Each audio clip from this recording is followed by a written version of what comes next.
What's up, guys? Welcome to Game of Theories. We've got something special today. What if Jon Snow and Robb were reborn to save House Stark? Don't forget to like and subscribe. Let's dive in. Chapter 1. Wolves remember the first thing Jon Snow felt was cold. Not the cold of the wall, that was a living thing, a cold that had weight and hunger and malice threaded through it. This was different. This was the cold of stone beneath his cheek, and the smell of earth and tallow candles, and somewhere beneath all of it, the faint ghost of pine smoke. It hit him before his eyes opened, before his mind caught up, before anything in him was ready to be alive again. He lay still for a long moment, breathing carefully like a man testing whether the ground beneath him would hold. The knives. He remembered the knives. He remembered looking up at Bowen Marsh's face, at the tears running down the old steward's cheeks even as his hand kept moving, kept pushing, for the watch, my lord, for the watch. He remembered the cold spreading outward from his chest, not painful anymore, just vast and final. He remembered Ollie's face last, which was the cruelest thing the gods had ever done to him, and there had been considerable competition for that title. He opened his eyes. Wooden ceiling, familiar beams, the particular way the candlelight pooled in the grain of the timber, shadows he had memorized without ever meaning to across 14 years of waking up in this exact room. Winterfell. Jon sat up slowly, the way a man sits up when he isn't entirely sure the world around him is real and doesn't want to startle it into changing. He was in his bed in the boys' tower. His old bed, narrow and slightly too short, with the wolf pelt blanket his mother, Ned. It was Ned who'd had it made. Don't call him that. He was your father in every way that mattered, with the wolf pelt blanket folded at the foot. The rushes on the floor were fresh. Outside the single small window the sky was the particular gray of early morning at Winterfell, pale as old pewter, with the first seam of gold just beginning to show at the horizon. He looked at his hands. They were a boy's hands. Smooth, unmarked, the sword calluses not yet grown hard, not yet worn into the permanent shape of the grip of a weapon. His knuckles didn't ache. The scar on his palm from the White's fire gone. The deeper marks, the ones Ygritte's people had left, the ones Castle Black had left, the ones his own brothers had left, all gone.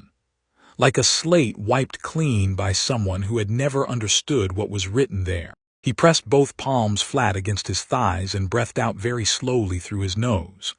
7 hells, he said, barely a whisper to no one. He was 13 years old. He sat on the edge of his bed for what felt like a long time, just letting it settle, letting the reality of it press down on him the way the cold had pressed down on him at the wall. Real. The smell of Winterfell was real, old stone and hot springs and horses and bread baking somewhere below. The sounds were real, the distant clang from the smithy starting up early, a dog barking in the yard, the wind coming low and purposeful off the moors. The grief sitting like a stone in his chest was real, and it was enormous, and it was going to have to wait. Because somewhere in this castle, Robb Stark was alive. The thought hit him so hard he had to close his eyes again. Robb, red-faced and laughing, 12 years old, already half a head shorter than Jon despite being older, which had delighted Jon to no end, and which Robb had complained about with great theatrical outrage. Robb, who had led men across rivers and won battles, and been betrayed and murdered at a table where he thought he was a guest. Robb, whose last breath Jon had not been there to witness, had only heard about afterward from men who wept telling it, the young wolf brought down by knives and treachery and a song. Jon stood up. He crossed to the door and pulled it open and walked 3 steps down the corridor and stopped outside the door he knew as well as his own. He knocked twice, sharp, and pushed it open without waiting. Robb Stark was sitting on the edge of his bed, in the exact same posture Jon had just been sitting in, elbows on knees, head bent, staring at his hands with an expression on his face that Jon had never seen on 14-year-old Robb before. It was the expression of a much older man. It was the expression of someone counting the dead. He looked up when Jon came in. For a moment neither of them spoke. The silence was the kind that has too many words pressed into it to let any single one out first. Jon studied Robb's face, the broad, open Tully features, the auburn hair still sleep-rumpled, the blue eyes that were Catelyn's shade but held something now that Catelyn had never put there. Robb looked back at him with the same measuring quiet. Then Robb said, "You remember." It wasn't a question. "All of it," Jon said. Robb closed his eyes briefly. "I died at the Twins," he said, voice flat, "and even the way you say something you've rehearsed in your head already to keep it from breaking you. Roose Bolton put a blade through my heart. I remember Grey Wind. They killed Grey Wind first." He stopped. His jaw tightened. "I heard him." "I know." Jon had heard that too from men who survived. He dreamed about it before his own death, lying in his bunk at Castle Black, hearing a wolf cry cut off sudden and silent in the dark. "I died at Castle Black, my own men." Robb looked at him sharply. "Bowen Marsh, half the senior officers, called it treason." Jon's voice didn't waver. He'd already done whatever grieving he could do over that in the long nothing before he woke up here. "They weren't wrong about what I was doing. They were wrong about everything else."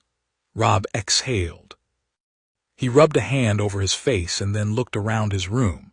At the familiar walls, the old shields and practice swords mounted crookedly because he'd put them up himself at age 9, and refused to let anyone adjust them. At Ghost, no, that was Jon's. This was Grey Wind. Grey Wind was curled against the wall, enormous even as a pup, his pale eyes already open and watching both of them with the uncanny attentiveness of the direwolves, like he already knew something had changed in his boy. "How long ago," Robb said carefully, "do you think we are?" Jon had already been working through it. "You're 14, he said. "I'm 13. Based on the morning, the season, that's late autumn, first frost coming but not yet here. I think we're about 2 years before Father gets the Raven from King's Landing, about 2 years before Robert comes." Robb was quiet for a moment. Then, "Joffrey, Cersei, the accusation against Father." "The execution," Jon said, because there was no point softening it. "Littlefinger." "Littlefinger," Jon agreed, and the name tasted like copper. Robb stood up. He wasn't as tall as he would be yet, still had growing to do, but something in the way he stood now was different from how 14-year-old Robb had stood. He'd had the posture of a boy who expected the world to open up for him because it always had, who led with his chin and led with his heart, and never thought twice about it because why would you? He stood now like a man who has held a crown and lost it, and knows exactly what that costs, and has decided he will never pay that price again. "Right," Robb said. He said it the way Ned said it when a decision had been made and arguing was finished. "What do we do first?" And there it was. That was Robb. Not what happened. Why are we here? What does it mean? Straight to what do we do, because the doing was the only thing that mattered. Jon felt something in his chest loosen very slightly, just enough to let him breathe properly for the first time since he'd woken up. Quietly, Jon said, "We can't let anyone know we remember. Not yet. Not until we understand more of what we can change." Robb tilted his head. "Father," the word hung between them. Jon thought about Ned Stark, about his face on the steps of the Sept of Baelor, about the moment the sword came down, about every person in King's Landing who cheered, and every person in the north who went silent with grief. He thought about Ned teaching him to hold a sword, about Ned's hand on his shoulder, about the conversation they'd never got to finish because Jon went north and Ned went south, and neither of them had known it was the last time. "Father last," Jon said quietly, "when we have something real to tell him, something he can't ignore." Robb nodded, and Jon could see him filing that away, accepting it even though it cost him something, because Robb had learned expensively, fatally, that sentiment made poor strategy. Littlefinger comes first, Jon said. And the Lannisters. We need to understand exactly what they were planning before Robert ever came north, and we need to make sure that when Robert does come, Father doesn't go south. Father won't listen if we just tell him not to go, Robb said immediately. You know him. If Robert asks, he'll go. He'll think it's his duty. Then we make it so Robert doesn't ask, or make it so Father has reasons to refuse that even he can't argue with. Jon paused. There's something else. Something I found out at the wall before I died, something about me. He held Robb's gaze steadily. About who I actually am. Robb was very still. What does that mean? It means the conversation we need to have with Father is more complicated than just Littlefinger and the Lannisters.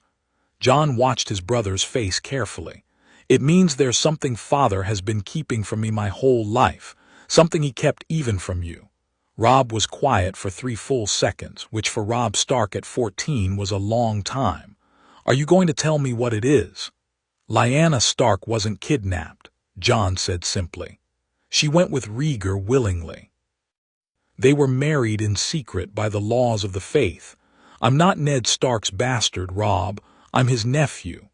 The silence this time was different. Robb's face went through 3 or 4 things in quick succession: shock, denial, something that looked like grief, and then a slow and complicated wonder.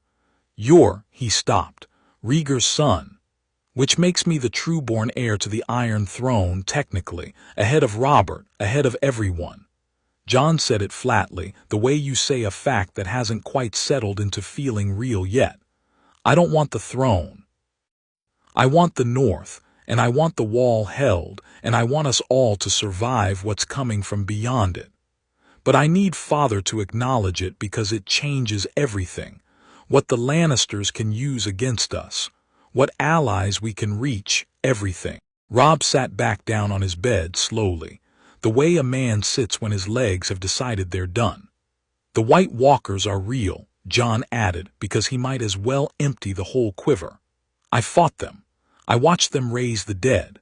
I was at Hardhome when they came across the ice and there was nothing, no fire, no castle wall, nothing that slowed them except Valyrian steel and dragonglass, and there isn't enough of either in all of Westeros to hold them without dragons.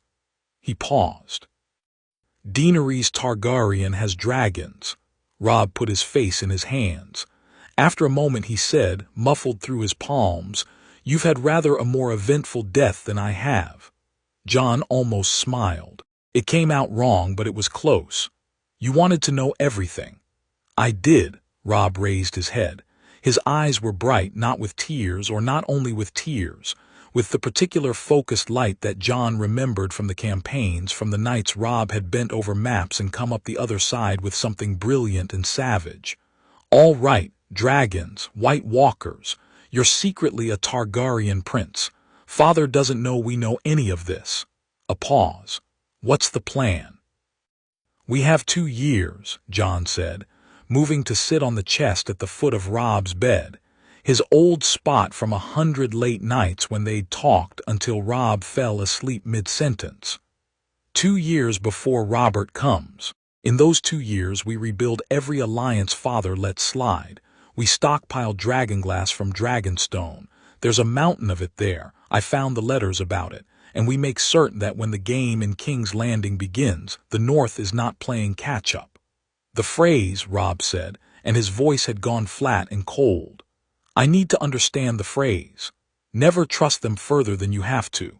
Walder Frey will hold any promise until it stops being profitable. Jon shook his head.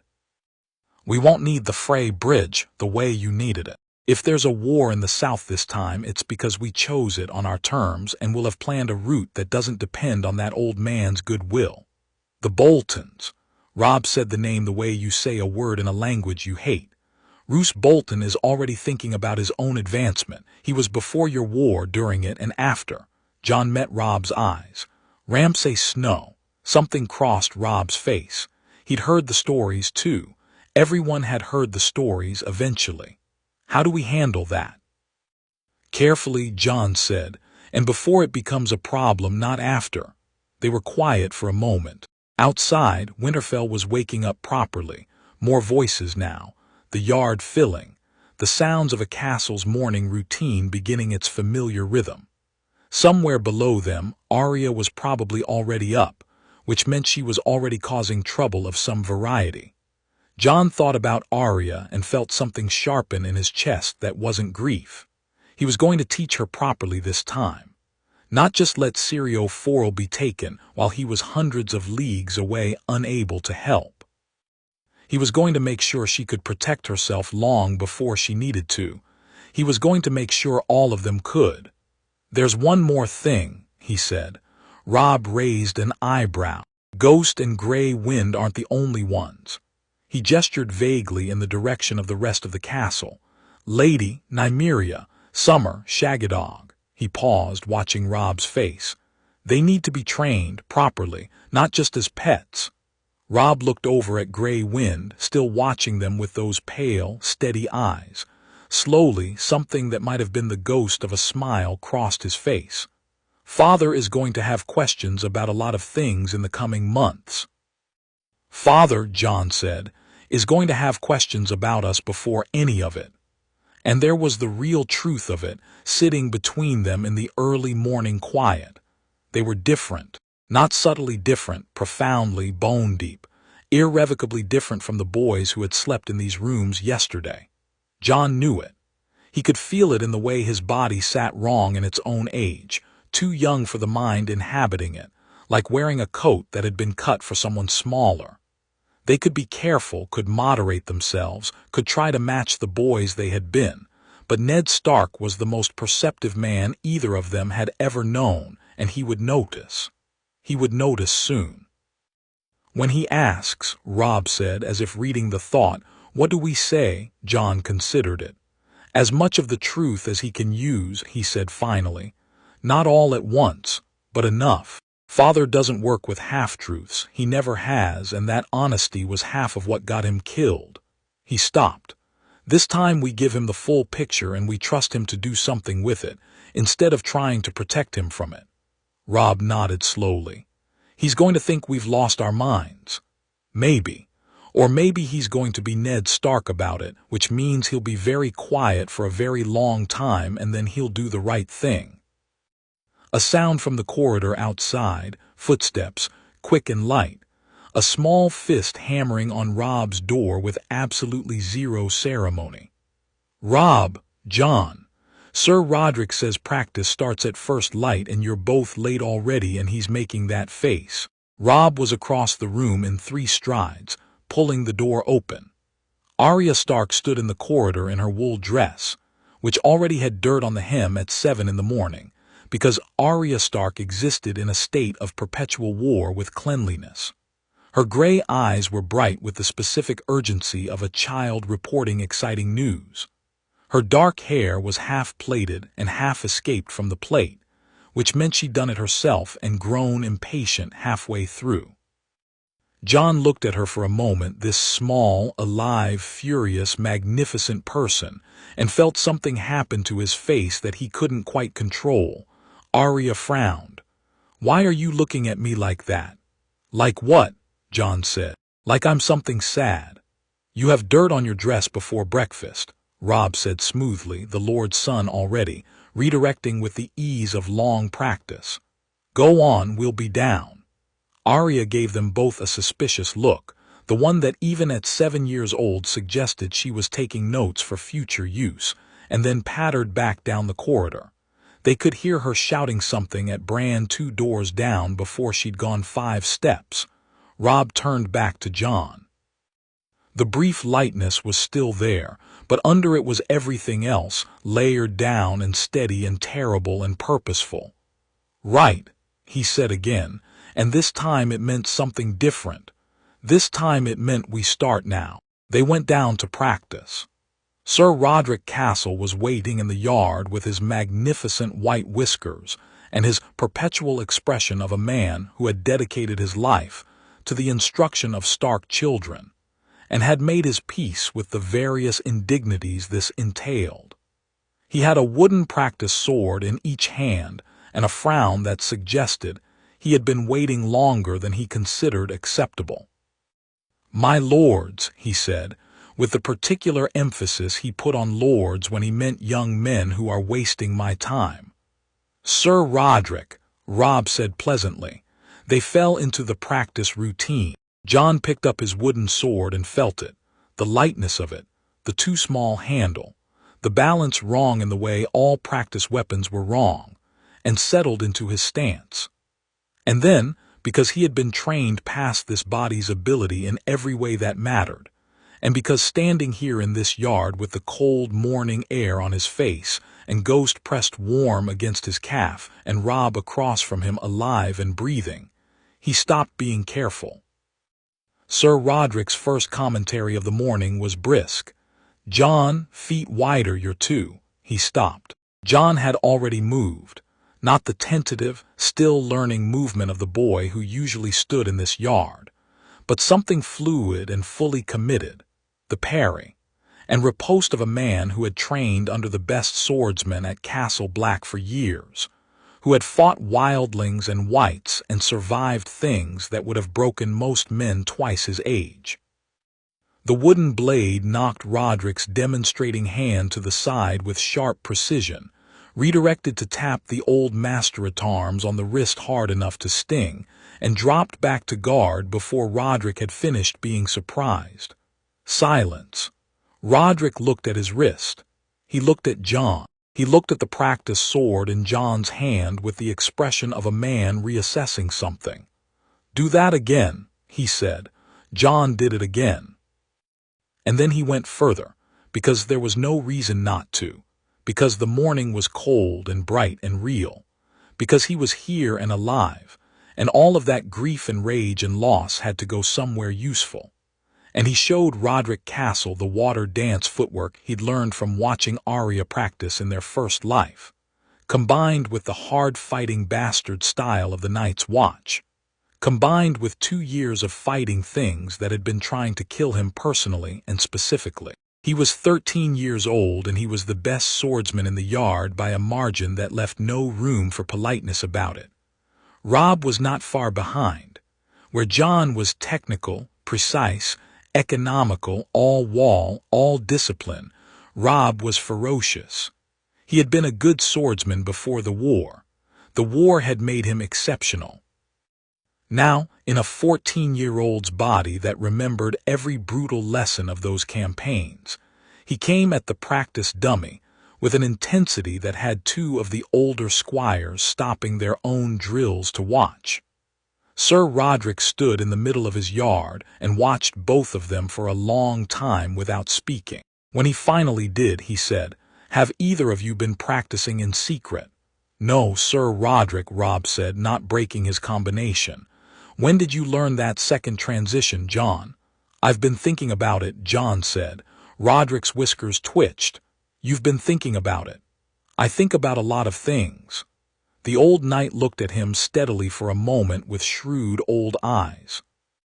Jon met the look without flinching, which was perhaps itself a piece of evidence, because 13-year-old Jon had had a particular way of looking at the ground when under scrutiny, an old habit of making himself smaller, making himself less. He didn't do that anymore. He wasn't sure he remembered how. Roderick said nothing else for a while. He just watched and corrected their technique on points that were genuinely in need of correction, and at the end of the session he sent them off to break their fast with an expression that suggested he was going to be thinking about this morning for some time.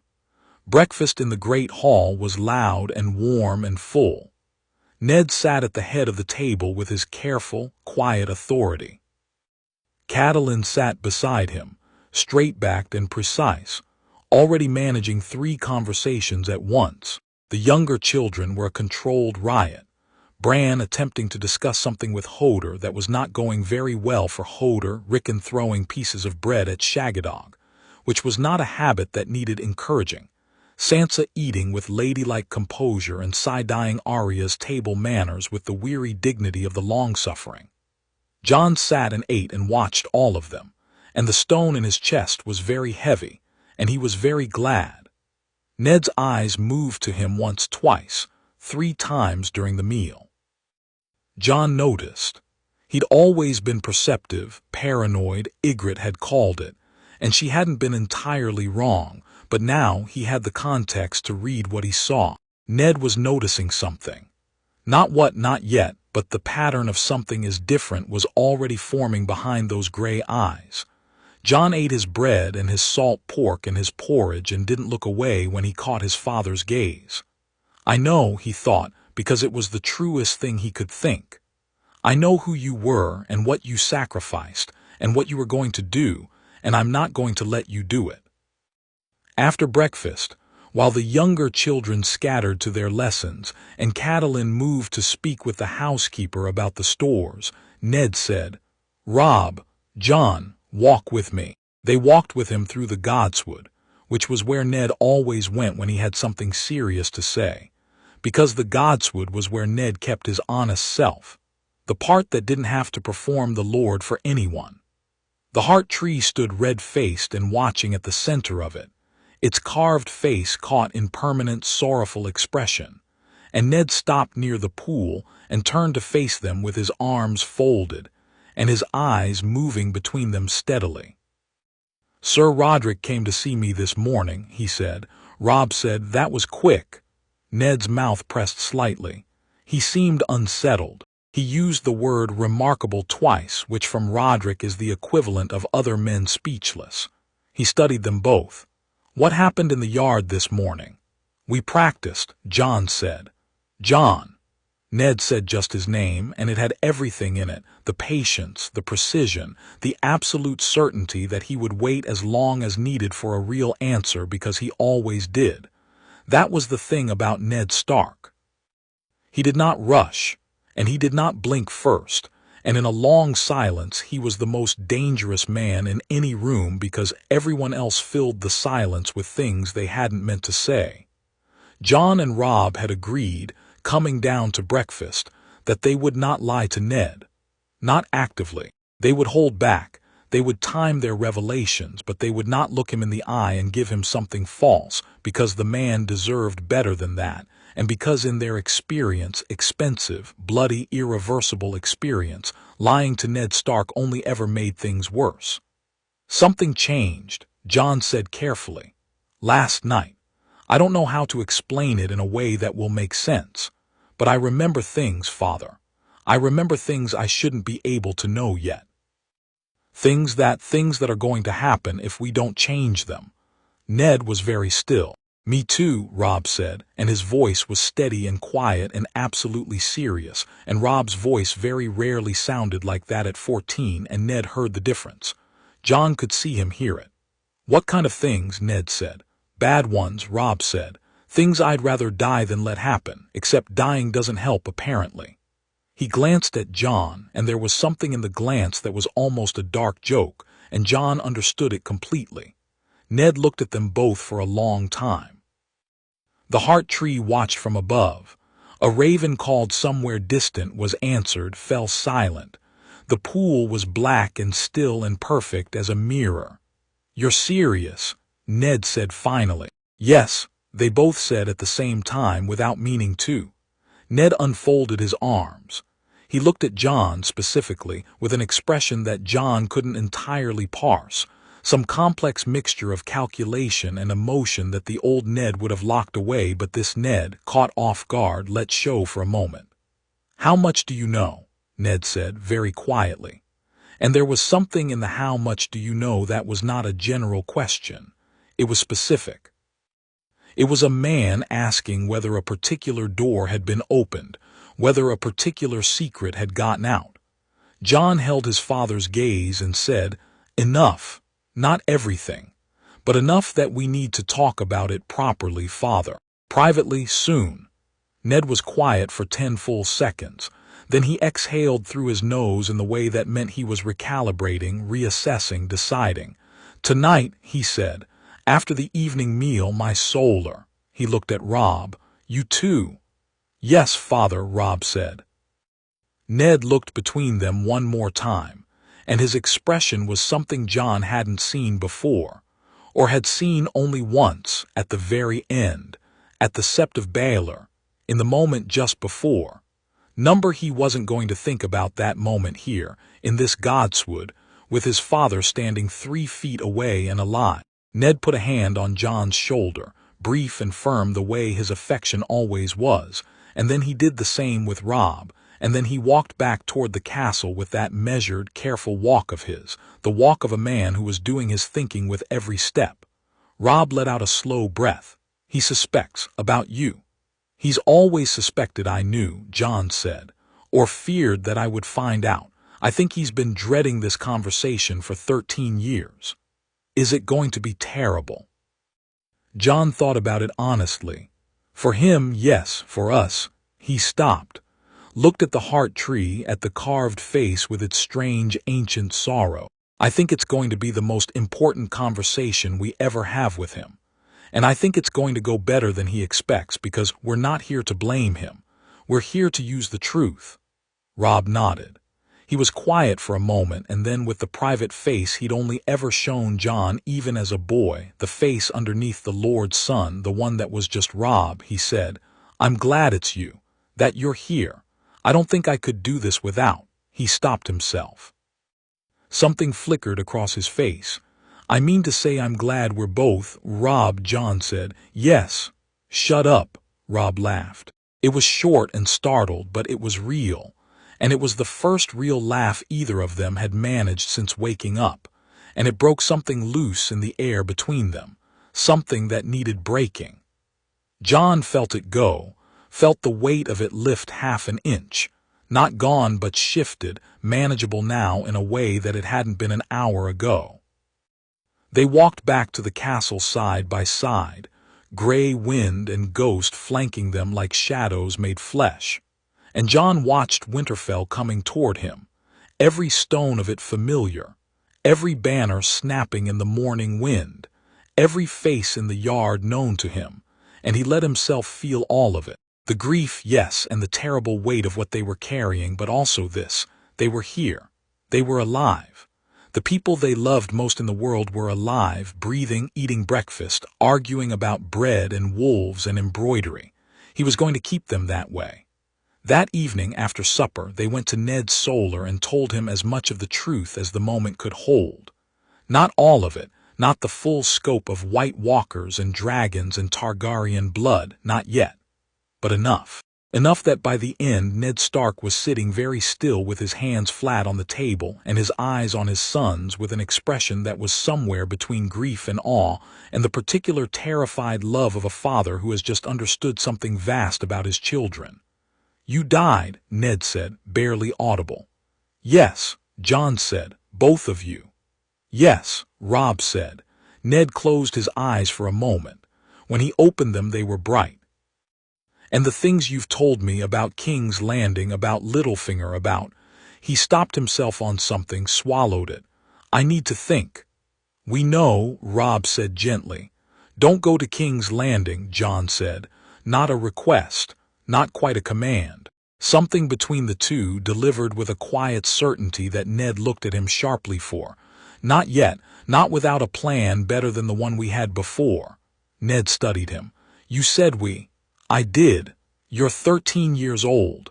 Jon didn't look away. "I know." The fire cracked. The wind pressed at the shutters. Ned Stark looked at his son, his nephew, though neither of them had said the word yet.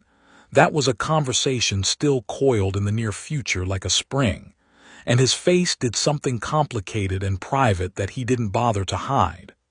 "Right," he said, which was the most Stark word in the language, and he meant it the way Jon and Robb both meant it, the way it always meant in this family when there was nothing left to do but begin. Start from the beginning. Tell me everything.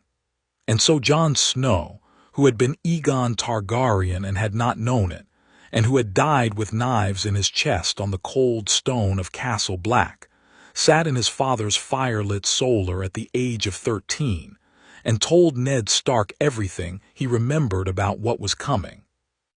Outside, Ghost pressed against the door, warm and white and solid, the weight of him real against the old oak, and in the godswood the heart tree watched the dark, and the north wind came down from the wall cold and steady and alive, and Winterfell held as it had always held against every winter the world had ever thrown at it. Some things were going to change. Some things were not. Chapter 2. The sharpening 3 weeks passed before Ned Stark slept properly again.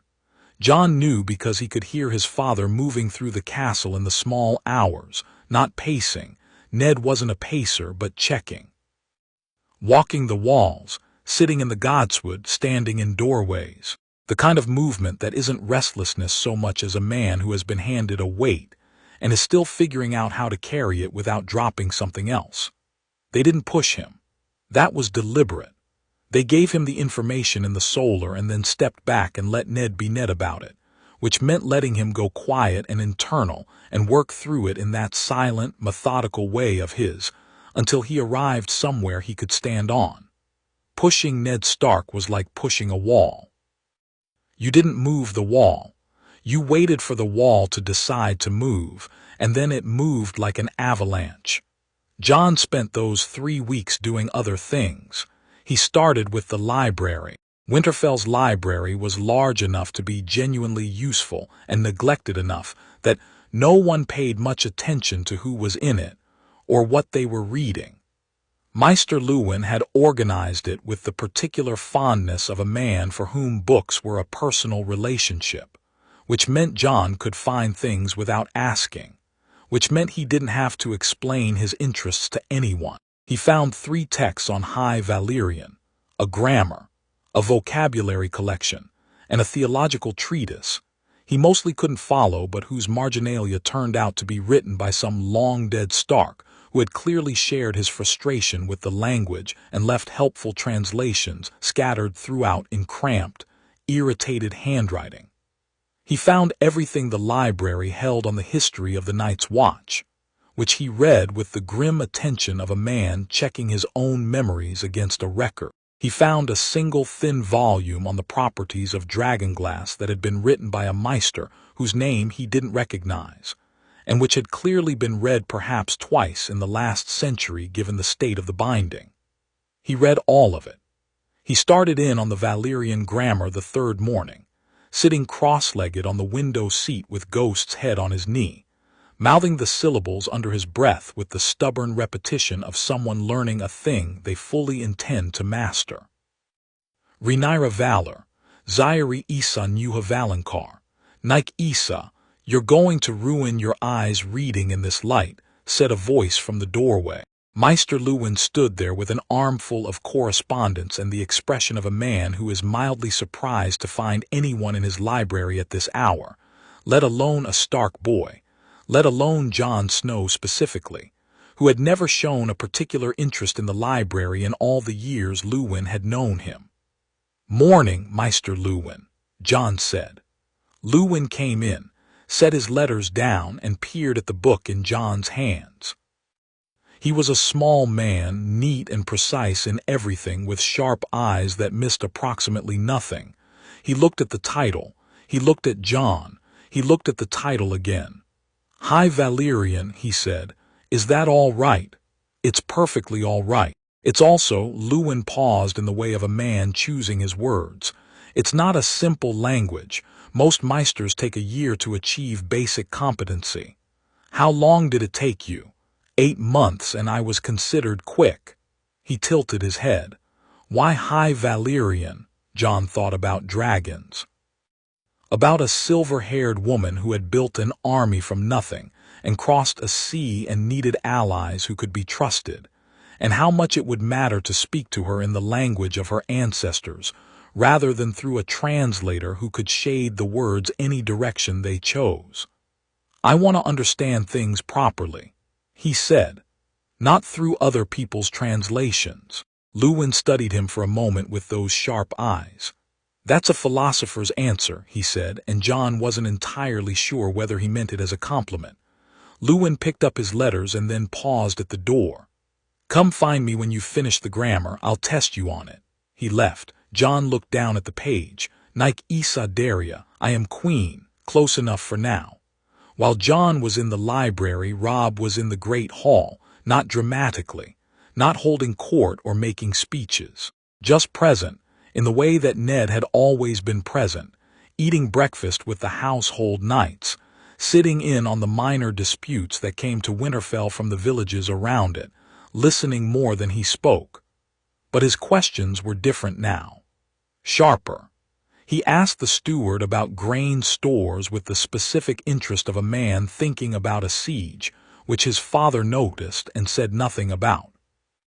He asked the master of horse about the state of the northern roads in winter, about which routes held longest under heavy snow, about how quickly you could move 500 cavalry from Winterfell to Moat Cailin if you had to. He asked Maester Luwin casually over a meal how many ravens they had that were trained for the various northern houses. Luwin answered and then said, equally casually, "Are you expecting to need them?" "I like to know what we have," Robb said simply, which was his father's answer, delivered in his father's tone, and Luwin had let it go. He sent his first raven in the 4th week, not under his own name, under Ned's, with Ned's knowledge and Ned's grudging blessing. It went to Lord Jason Mallister at Seaguard, renewing an acquaintance that the first Robb had let go cold for years before it became urgently necessary.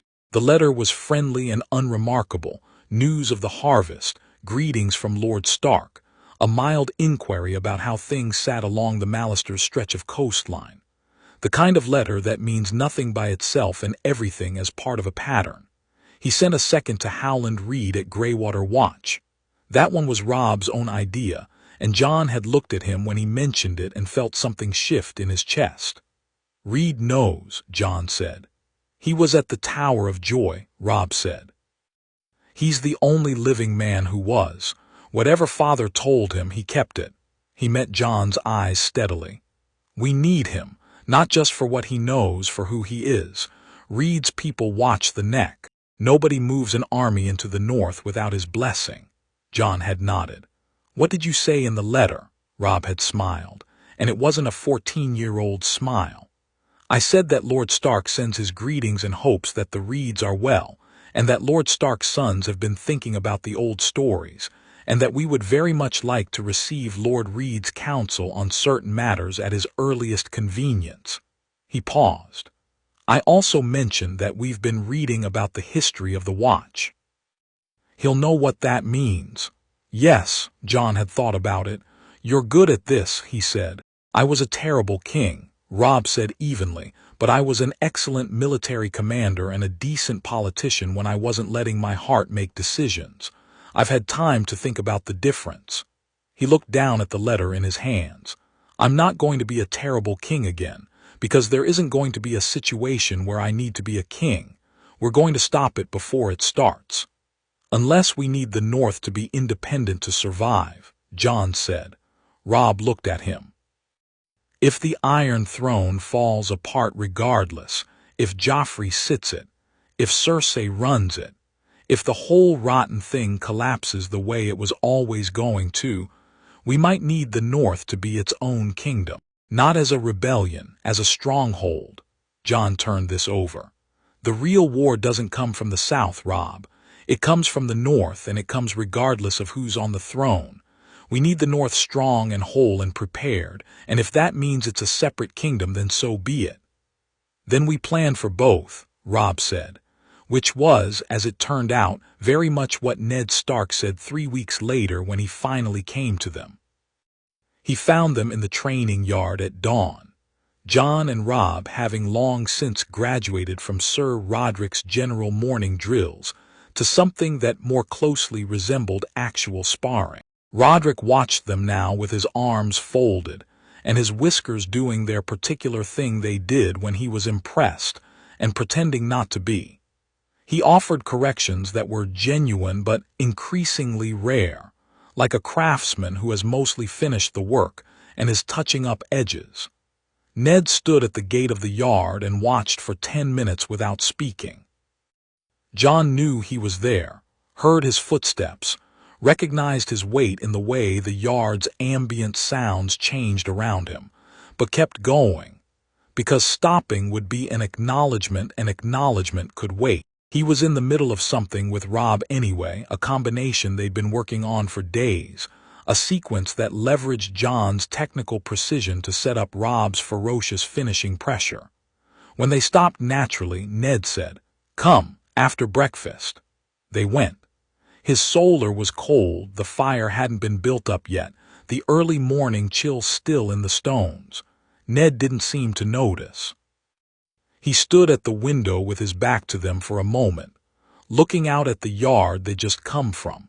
And then he turned and sat behind his desk and folded his hands and looked at them with the expression of a man who has finished thinking and arrived somewhere. "I've been going over everything you told me," he said. He stopped, started again. "There are things you told me that I can verify. The information about Littlefinger's debts, about his relationship with the Lannisters. I've sent quiet inquiries to people in the capital. The answer came back that most of what you said is accurate." Jon stayed still. So did Robb.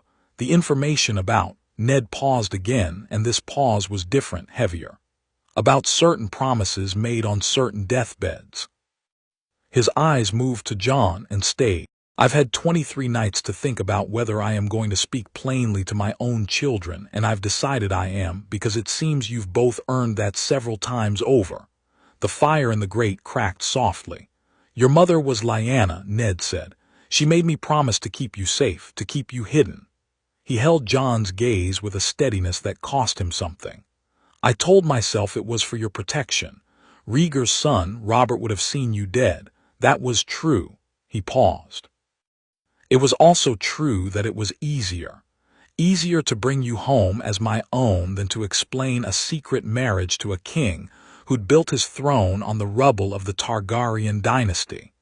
He exhaled slowly. "I'm not proud of easier. You kept me alive," Jon said, "and you raised me. Whatever else, you kept me alive and you raised me honestly, and I don't." He stopped, steadied himself. "I don't hold it against you. I never did." Ned looked at him for a long moment.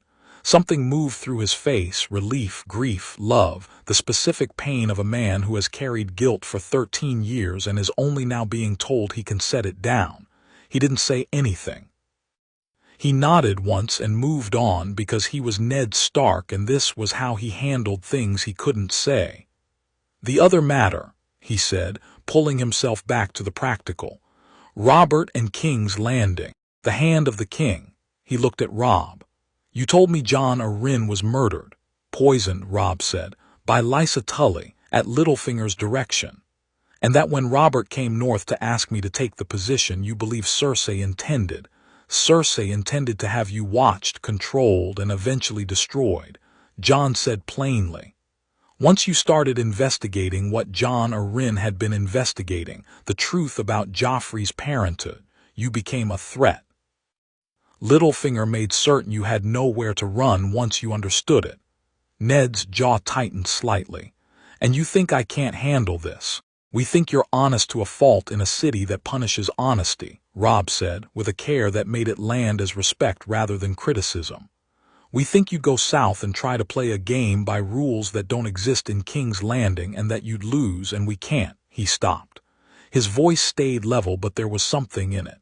"We can't watch that happen." "You watched it happen," Ned said quietly.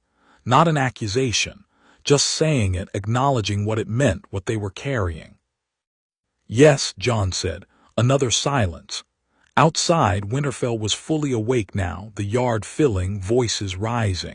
Somewhere below, Arya was having what sounded like a spirited disagreement with someone about the location of a practiced sword.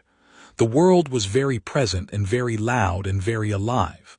"I'm still going to go," Ned said. Jon opened his mouth. Robb put a hand on his arm.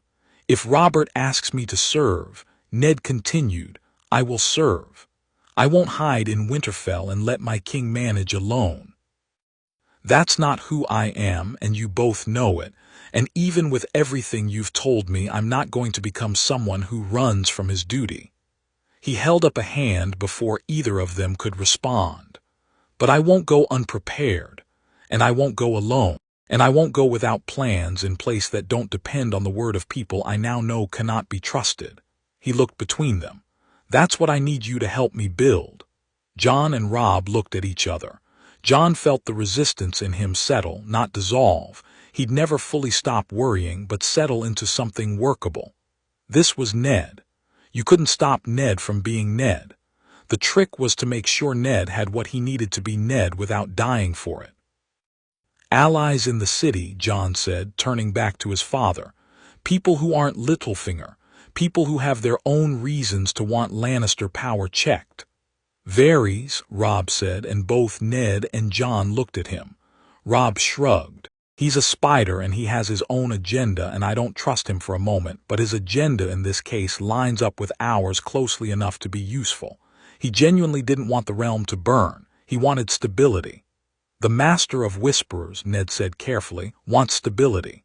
He wants a particular person on the throne, Jon said, which is its own complication, but he's useful because he has information and he'll share information when it benefits him. He paused. He can be reached through channels that don't go through Littlefinger. Ned absorbed this. What else? Stannis Baratheon, Robb said. He already knows about the incest. Jon Arryn was building the case, and Stannis knows the shape of it even if he doesn't have all the proof. He's gone to Dragonstone, he's isolated, and he's furious. Right now he's being ignored, and he's going to make bad decisions because of it. Stannis makes bad decisions when he feels he's being handled, Jon said dryly. Robb gave him a look. Yes, so we don't handle him.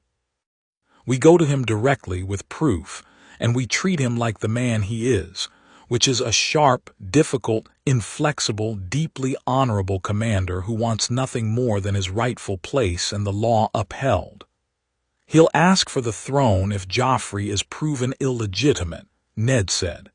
He should have it, Jon said simply. I don't want the Iron Throne. I'll say it plainly, Father, I know what I am, and I know what claim I'd have, and I want none of it. Stannis is Robert's legitimate heir. Let him have it, and let it be done by law rather than by war. Ned studied him.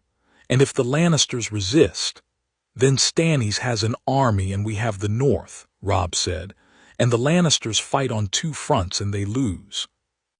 He said it the way he'd once said things in a war tent, not with bravado but with the flat certainty of a man who has run the numbers. They always were going to lose a two-front war. The first time we fought, they lost in the field. They only survived by treachery. Remove the treachery and they don't have much. Ned was quiet for a long moment, looking at his sons. Then, softly, almost to himself, when did you both get this old? Neither of them had a good answer for that. Jon went back to the library that afternoon and drafted a letter that he then spent 2 hours revising before presenting it to Robb, who suggested 4 changes, and then to Ned, who made 1 correction and signed it in his own hand. It was addressed to Stannis Baratheon at Dragonstone, and it was careful and indirect, and said almost nothing on its surface and a great deal beneath it. Enough that a man as shrewd as Stannis would read it twice and understand. And enough that if the Raven were intercepted, it would appear to be simple brotherly correspondence from the Lord of Winterfell. He also, separately and privately, wrote his first letter in High Valyrian. It wasn't to Daenerys. They didn't know where she was yet, not precisely, and sending a raven to Essos was complicated and noticeable and premature. It was an exercise, a private one. The way you drill a sword form alone in your room to lock it into your muscles. He wrote it to no one. He described Winterfell in High Valyrian in careful, still imperfect sentences, and then translated it back and found his errors and corrected them. And Ghost sat on the bed and watched him with liquid red eyes as if this were perfectly reasonable behavior. Vestirian Isa Daoran Zakla. The great hall is made of stone. Gaemagan Nike dares. What do I do? He kept going until the candle burned low, and then he blew it out and lay in the dark and thought about dragons. The younger children noticed before the end of the month. It was Arya first, because it was always Arya first with anything that mattered. She cornered Jon in the corridor outside the armory on a gray afternoon with her hands on her hips and her gray eyes doing the thing they did when she'd been thinking hard about something and had arrived at a conclusion she didn't quite like but couldn't argue with. You're different, she said. Am I? Jon said. You and Robb both. Don't tell me you're not because I've been watching. She crossed her arms, a gesture that was pure Catelyn delivered with full Stark stubbornness. You move different. You talk different. You look at things like you already know what they are. She fixed him with a stare that would one day make grown men uncomfortable. What happened to you? Jon crouched down so he was at her level. He studied her face, the fierce, bright intelligence in it, the fierce, bright love underneath the intelligence, barely hidden and more than she'd ever willingly admit to. Something changed, he said honestly. What kind of something? The kind that's hard to explain to anyone who hasn't had it happen to them. Arya considered this with the seriousness she applied to things she decided were worth her full attention. Are you and Robb in trouble? No, Jon said. We're trying to stop trouble before it starts. What trouble? Big trouble, the kind the whole family would be in. She looked at him, he looked at her. For a 7-year-old, she was extraordinarily still when she chose to be, which was rare but meaningful. Can I help? She said. Jon felt something in his chest that was painful in the specific way that good things could be painful when you'd lost them. He thought about Arya with Needle, Arya in the streets of King's Landing, Arya on a ship to Bravos, Arya learning to be no one in the dark, Arya putting a blade through the Night King in the dark of Winterfell while everyone else failed. He thought about all of that and he said, yes. She blinked. She'd expected resistance. He could see it in the way her chin had been set forward, ready to argue. The yes landed wrong and she had to recalibrate. Yes, she repeated. Yes, but first you have to let me teach you something. He held her gaze. Not needlework, not dancing, not the things Septa Mordin tells you a lady needs to know. He paused. How to fight, properly. The way I'm going to teach you isn't what Roderick does in the yard, it's something better, something faster. Will you let me?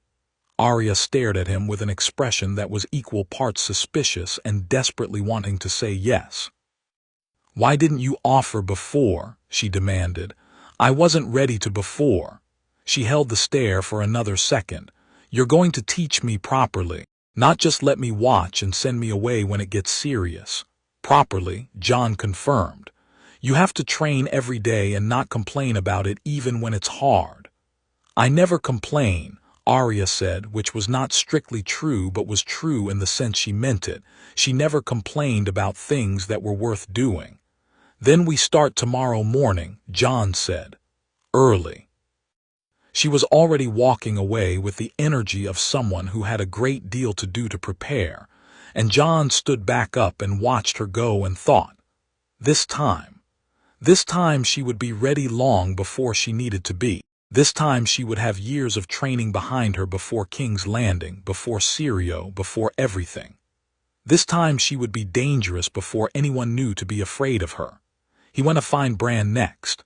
Bran was up in his usual place, the Eastern Wall, because Bran treated Winterfell's architecture as a personal challenge and its walls as his own private road network. Jon climbed up and sat beside him, looking out over the gray autumn landscape, the moors stretching north toward the wall. Bran, he said. Jon. Bran swung his legs over the edge with the total confidence of a boy who has never once considered that falling might be permanent. Robb says you've both been up to something. Robb has a big mouth. He didn't say what Bran allowed.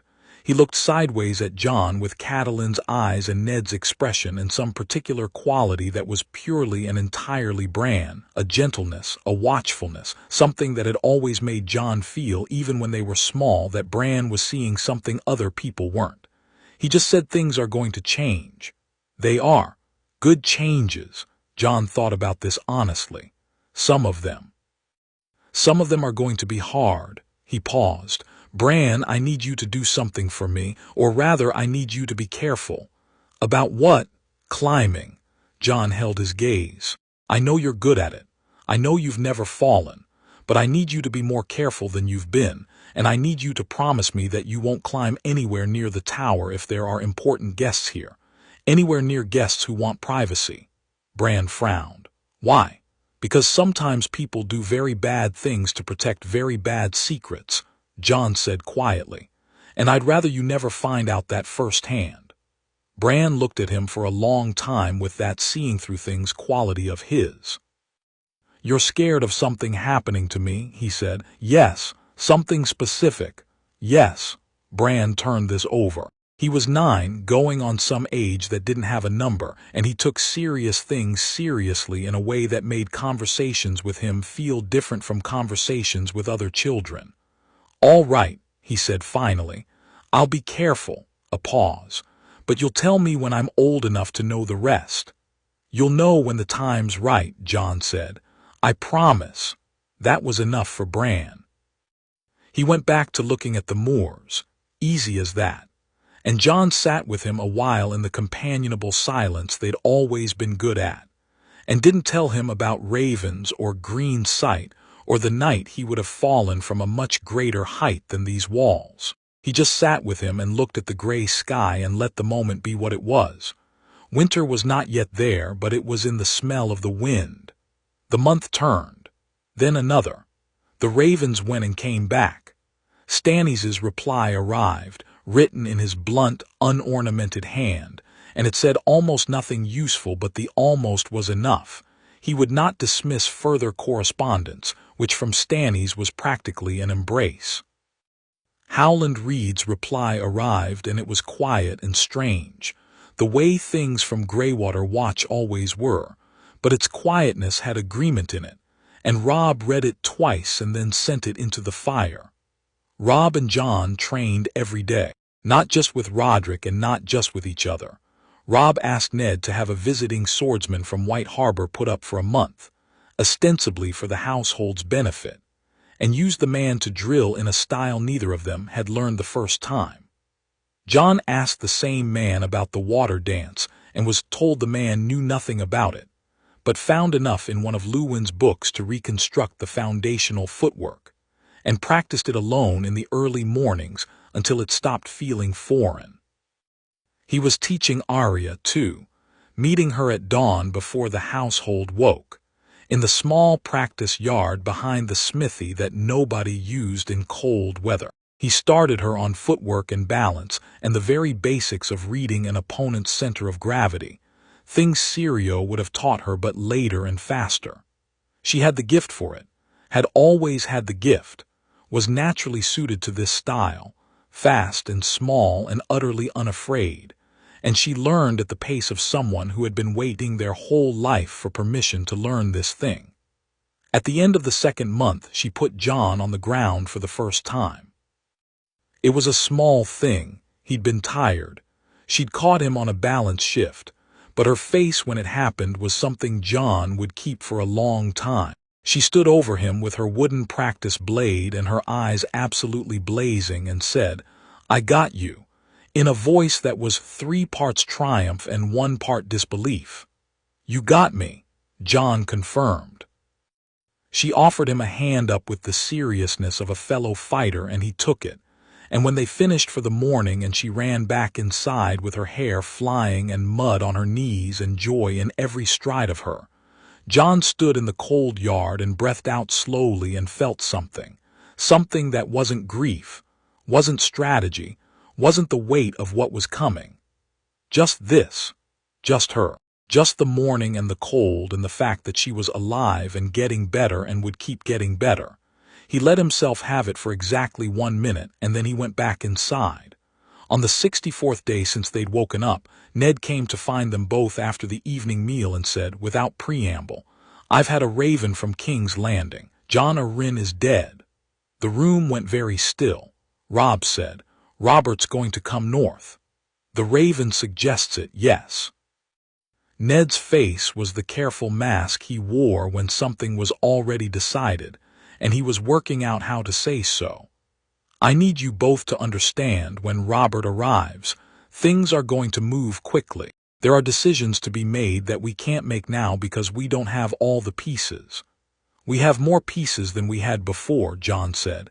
"Yes." Ned sat down. He looked tired in a way that Jon recognized. It was the tiredness of a man who is carrying the future and the past at the same time, and the weight of both is considerable. There's something else. He paused. I wrote to your Uncle Benjen, at the wall. Jon went still. Robb looked at him. He's coming south for a visit, Ned said. He didn't say so outright, but I think it's time that certain people in this family knew certain things. His eyes were on Jon, steady and deliberate. I should have done this long ago. I convinced myself the secret was protection. Maybe it was for a while. He paused. It isn't anymore. Jon held his father's gaze and felt the stone in his chest shift again, the particular shift of something that has been pressing hard against something else for a long time and is finally finding room to move. Benjen knows, Jon said. It wasn't a question.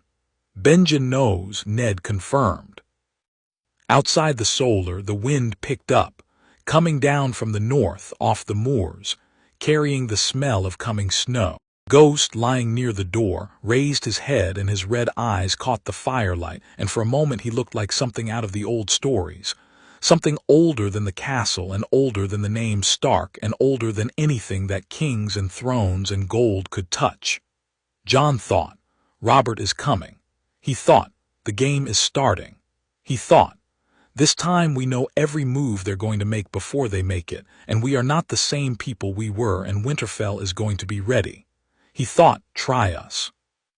He reached down and put his hand on Ghost's neck, and the wolf pressed back into his palm, warm and solid and alive. All right, Jon said, and he meant it the way the Starks always meant it. The sharpening was done. The blade was ready. Chapter 3. Lions at the gate. The outriders came 3 days ahead of the king. Jon saw the dust from the walls, a long brown smear against the pale winter sky, and thought, here we go. He stood there for a moment watching it grow and then climbed down and went to find Robb. Robb was already in the great hall with Ned, going over the guest arrangements for the 3rd time that week. Not because the arrangements needed reviewing. Winterfell's household was more than capable of managing a royal visit without guidance from a 14-year-old lord's son, but because Robb needed to be doing something with his hands while he thought, and shuffling seating arrangements gave him that. They're close, Jon said from the doorway. Robb set down the parchment. He looked at Ned. 3 days. 2, if they're moving faster than the outriders suggest, Ned said. He was in his full lord's kit, the gray wool, the Stark brooch, the careful composure he wore when the world was about to require something of him. He looked solid. He looked ready. He also, Jon thought, looked like a man who had spent 2 months quietly preparing for something he was still not entirely happy about, which was exactly what he was. Catelyn swept in behind Jon with the energy of a woman who had been managing the preparation of Winterfell for a royal visit, and was not finished managing it yet. The South Wing needs the carpets beaten again, she said to no one in particular. And someone needs to tell the cook that the king's party will include Lannister household staff who will absolutely notice if the bread isn't fresh. The bread will be fresh, Ned said patiently. I just want to make sure. Lady Stark, Jon said, and something in his voice, the quiet, certain evenness of it, made her stop and look at him, which it always did now. This particular quality he had that hadn't been there before and that she hadn't quite gotten used to in 2 months of trying. The bread will be fine. The South Wing will be fine. Winterfell has been ready for 3 weeks. Catelyn studied him with those blue eyes that gave nothing away for free. She and Jon had achieved something in the past 2 months that wasn't warmth exactly, but was significantly more than what they'd had before. A kind of careful mutual acknowledgement, the beginning of something that might one day become understanding. She didn't know what had changed in him, but she knew something had, and she'd stopped fighting it and started watching it instead, which was progress. 3 weeks, she repeated. You prepared everything in the first week, Jon said. You've been rechecking it since because the work is done and waiting is harder. A pause. Something moved through her face, a flicker of surprise and then something softer beneath it. She turned back to the arrangements without acknowledging it directly, which was her way, but the tension in her shoulders had released slightly and she didn't bring up the bread again. Robb caught Jon's eye across the room. The look said, "Smooth." Jon looked away before he smiled. The royal party arrived on the second day, exactly as predicted. Jon stood in the yard with his family and watched them come through the gates, and felt the old familiar weight of it. The noise and color of a southern court descending on Winterfell's northern quiet. The banners snapping gold and red and black and golden stag on black. The horses churning the mud. The sheer mass of people that attended a king who had once been a warrior, and was now a man maintained by other people's effort. Robert Baratheon was bigger than Jon remembered from his first life, or maybe just louder. He descended from his horse like a minor avalanche, all belly and laughter and booming voice, and embraced Ned with the force of a man who means it completely, who has loved this person his whole adult life, and doesn't see him enough and isn't good at saying so except through the volume of his affection. Jon watched Ned's face over Robert's shoulder. Ned was smiling, genuinely, because whatever else was complicated about this situation, Robert's love for Ned Stark was one of the few genuinely uncomplicated things in the whole sorry story, and Ned knew it and received it. Then Cersei Lannister dismounted. Jon looked at her and she looked at him, and the look lasted approximately half a second before she moved her gaze smoothly on, cataloging the assembled Starks with the practiced efficiency of a woman who had spent 20 years reading rooms for threats. She was beautiful in the particular way of people who have wielded their beauty as a weapon long enough that it has become indistinguishable from armor. Everything about her was deliberate, composed, perfect. Her golden hair, the precise red of her dress, the way she stood next to her husband without quite touching him, close enough to suggest unity, and far enough to suggest she didn't need it. Jon had expected to feel something seeing her, anger maybe, or the cold specific hatred of someone who knows exactly what this woman is capable of. He was surprised to find he felt something closer to clarity. She was dangerous and she was intelligent and she was already working, already scanning, already building her assessment of this yard and everyone in it. He made sure she saw him looking, not aggressively, not the challenging stare of a boy picking a fight, just present. Meeting her eyes without dropping his own, without the self-conscious flicker away that people usually gave Cersei Lannister, because she was the queen and the queen wasn't meant to be stared back at. Just a steady, quiet acknowledgement, "I see you." She moved on, but her gaze came back to him once briefly before she followed Ned and Robert toward the entrance hall. Jon filed that away. Joffrey came off his horse like a prince in his own imagination, chin high, lip already set to the default curl of a boy who had been told he was exceptional his entire life and believed it completely. He was 12. Which Jon kept having to remind himself, because even at 12 there was something about Joffrey Baratheon that bypassed the sympathy usually extended to children and went straight for the base of the neck. He looked at the assembled Stark children with the expression of someone reviewing things they already consider beneath them. His eyes landed on Sansa, who was 14 and beautiful in her best dress, and something in his face changed in a way that made Jon's hands tighten at his sides. Robb had seen it too. Jon could tell by the way Robb had gone very still beside him, the particular stillness that meant he was calculating rather than reacting. Sansa was blushing. She thought it was admiration. She would, Jon thought for a while. Part of the plan was making certain she understood the truth about Joffrey before she had the opportunity to entangle herself with it. But that was a conversation for later, one that would need to be handled carefully, because Sansa was not Arya and would not respond well to being told bluntly that the handsome prince was monstrous underneath. For now, the feast.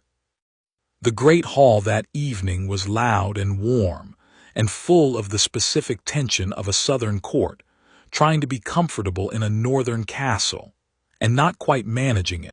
The royal party had brought their own musicians, their own wine preferences, their own very particular ideas about how things ought to be done, and Winterfell's household received all of this with the polite, stone-faced tolerance of people who live north of the neck and have opinions about people who don't.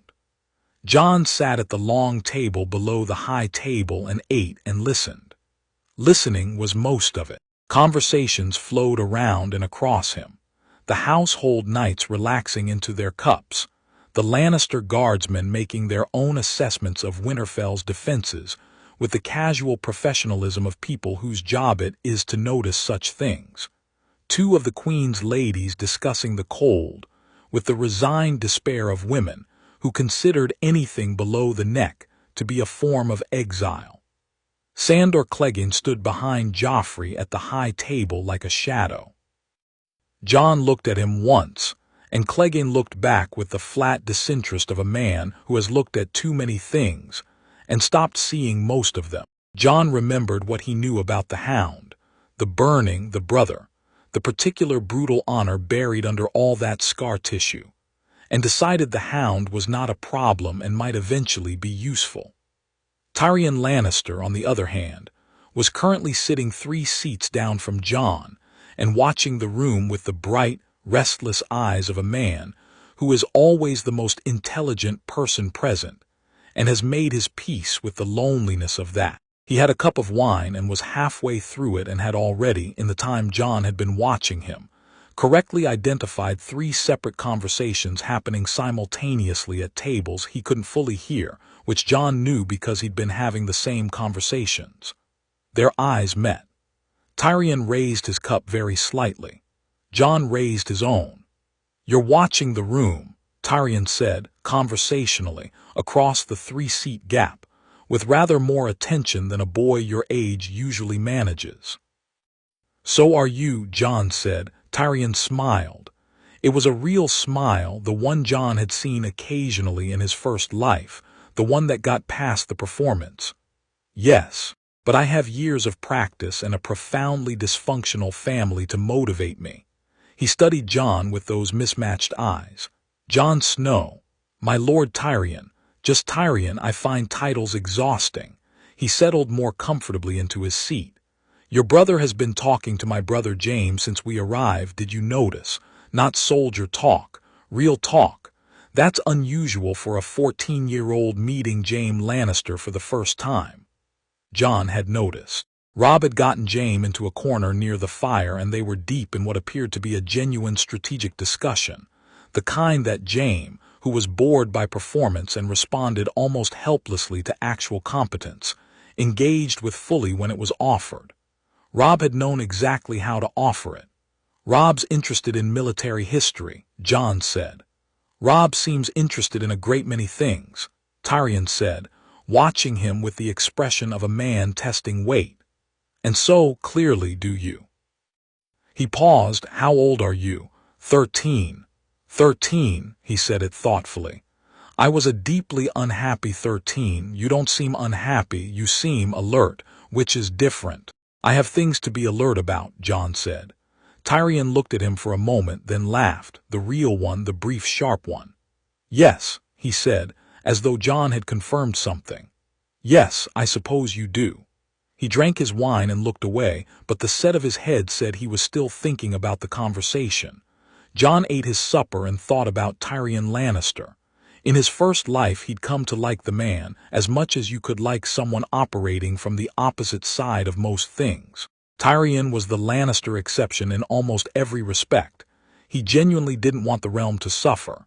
He had a functioning conscience, and he was smart enough to understand systems from the outside in a way that people inside systems rarely managed. He was also ultimately a Lannister, which meant his loyalties were complex and his situation complicated, and using him required understanding exactly where those complications sat. But he was useful.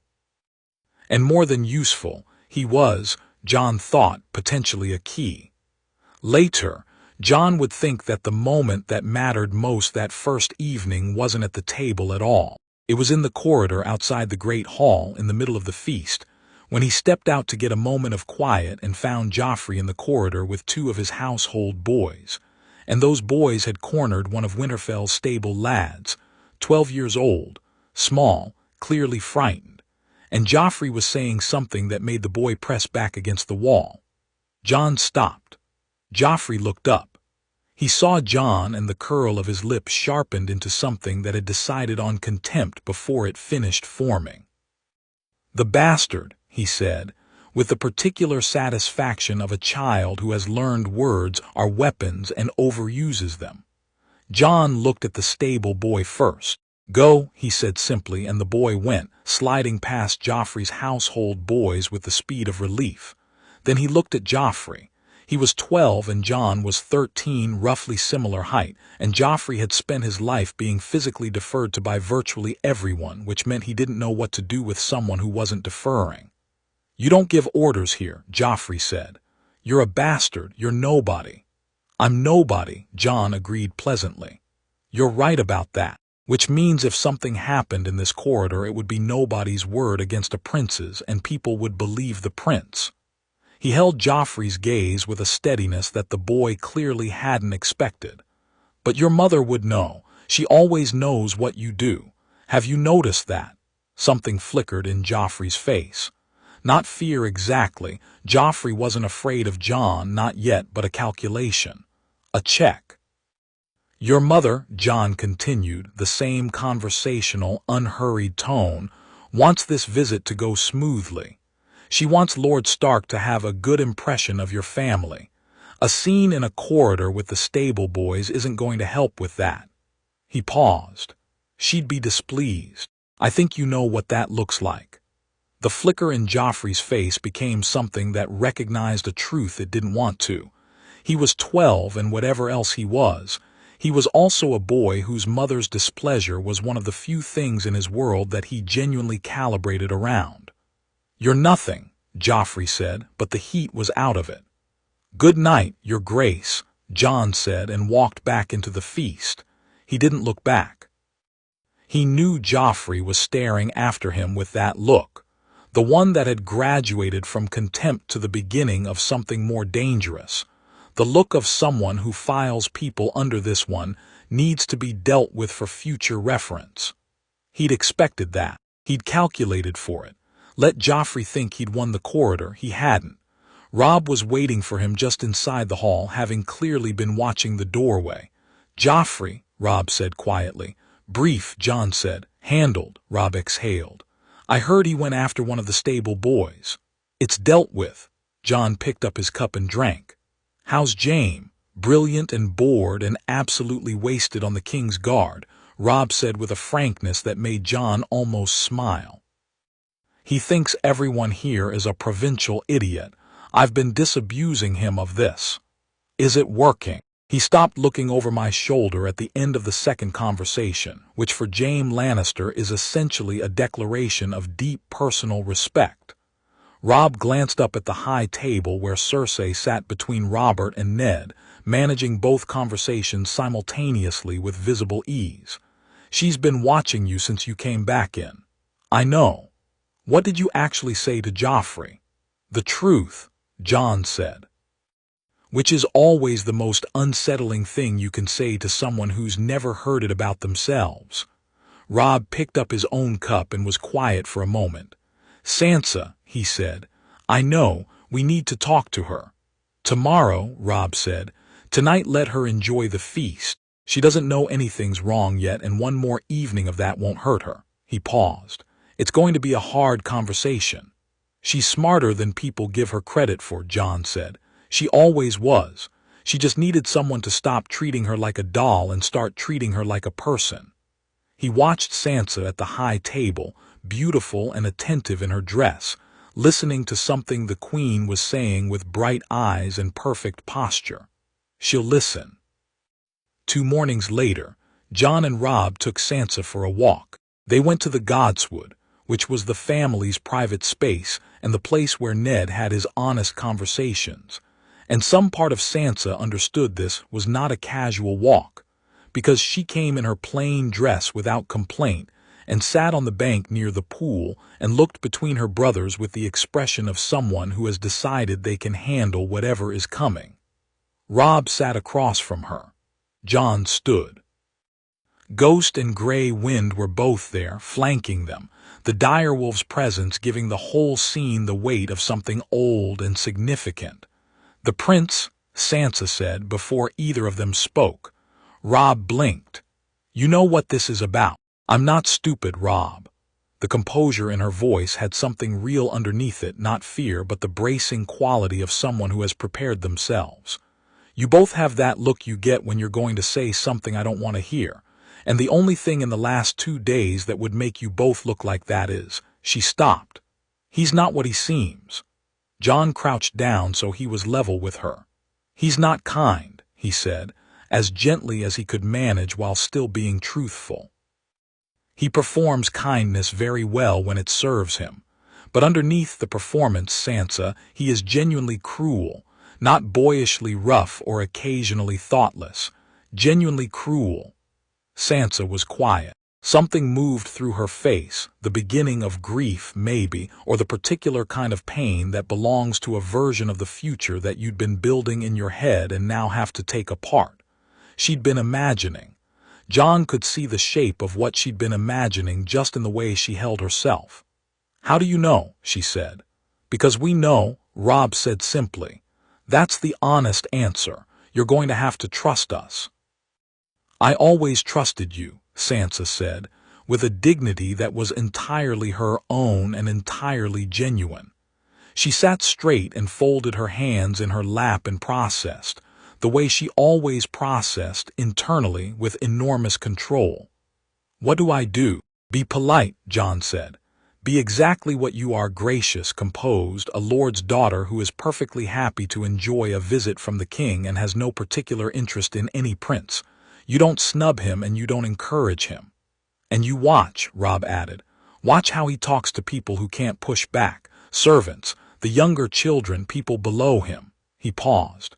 "You'll see it yourself, and once you've seen it, you won't unsee it." Sansa looked at them both for a long moment. She looked at Ghost and Grey Wind, sitting patient as stone. She looked at the heart tree with its red face and its quiet, ageless gaze. "All right," she said.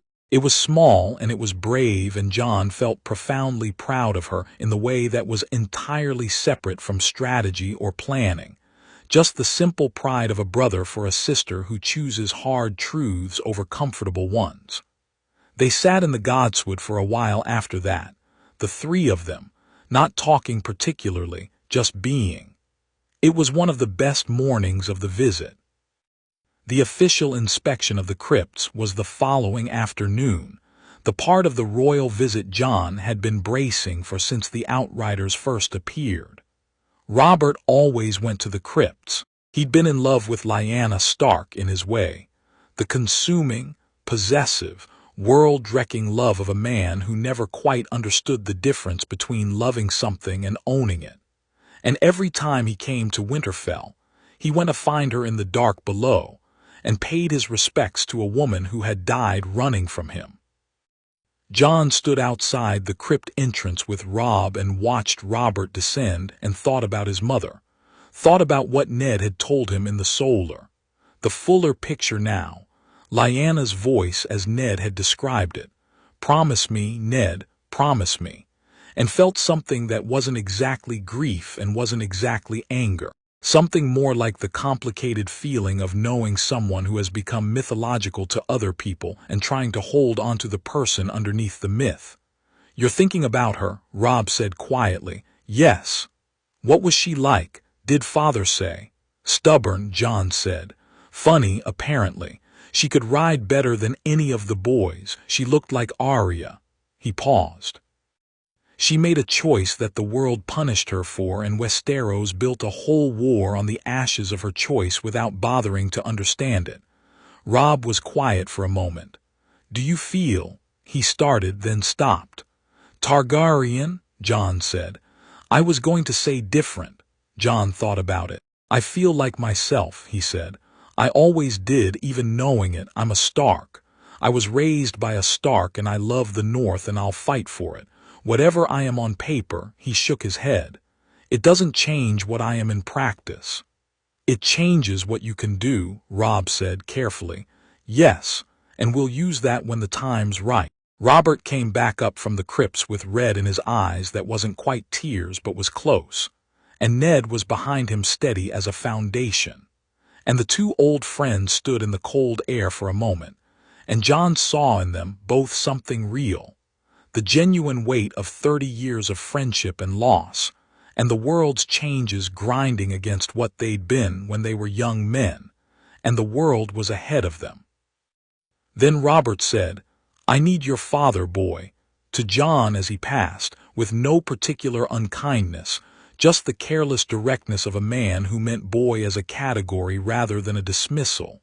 And Jon said, "My lord," and stepped aside and watched them go. The next evening, the contest. One of Robert's knights, a Lannister man, young and large and confident, had challenged Winterfell's fighters to an informal bout in the yard. The usual entertainment for a royal visit, men testing themselves against northern blood. Sir Roderick had entered 2 of his best household knights. Robb had volunteered himself with Ned's resigned acceptance, and had then informed Jon that Jon was also volunteering himself, which Jon had accepted without argument. The Lannister knight was genuinely good. Jon watched him work through the first 2 bouts, with the attentive interest of a man studying a problem. Big, fast for his size, trained in the southern style that was technically sound and relied on strength and reach. He beat both of Roderick's knights cleanly, though the second one pushed him. Robb went third. He won in 4 exchanges, 2 probing, 1 feinting, 1 finishing, with such economy that the yard went briefly quiet before the cheering started. The Lannister knight was genuinely surprised, which was its own kind of victory. Robb accepted the applause with the slight nod of someone who considered this roughly what was expected, and was already thinking about the next thing. Jon went last. He walked out into the middle of the yard with his practice blade and felt the eyes on him. Robert's eyes, loud and curious from his chair. Cersei's eyes, which had been on him since the corridor incident and had developed a quality he was beginning to identify as calculation. James' eyes, professionally interested. Tyrion's eyes, brightly amused, and Joffrey's eyes, which were doing something complicated and unpleasant. He also felt, standing still in the center of the yard with the cold air on his face and the packed snow under his feet, a sudden absolute calm. The same calm that had come over him in the worst moments at the wall. Not absence of feeling, but the clean-edged focus that sits on the other side of fear when you've been afraid of enough things that ordinary danger stops registering. The Lannister knight was tired from his bouts. He was also proud, which was the more exploitable quality. He came in confidently, leading with the same opening he'd used all 3 times before, the controlled forward pressure that had broken the 2 household knights. Jon let it come, let it come, let it come, took 2 steps back that looked like retreating and then weren't, redirected the pressure sideways and stepped through and put the tip of his practice blade against the man's throat before either of them had taken 5 steps total. The yard was very quiet. Jon lowered the blade and stepped back. "Good match," he said. The Lannister knight looked at him with the expression of a man recalibrating things. He said nothing for a moment, and then he laughed, a genuine one, short and surprised. "7 hells," he said. "How old are you?"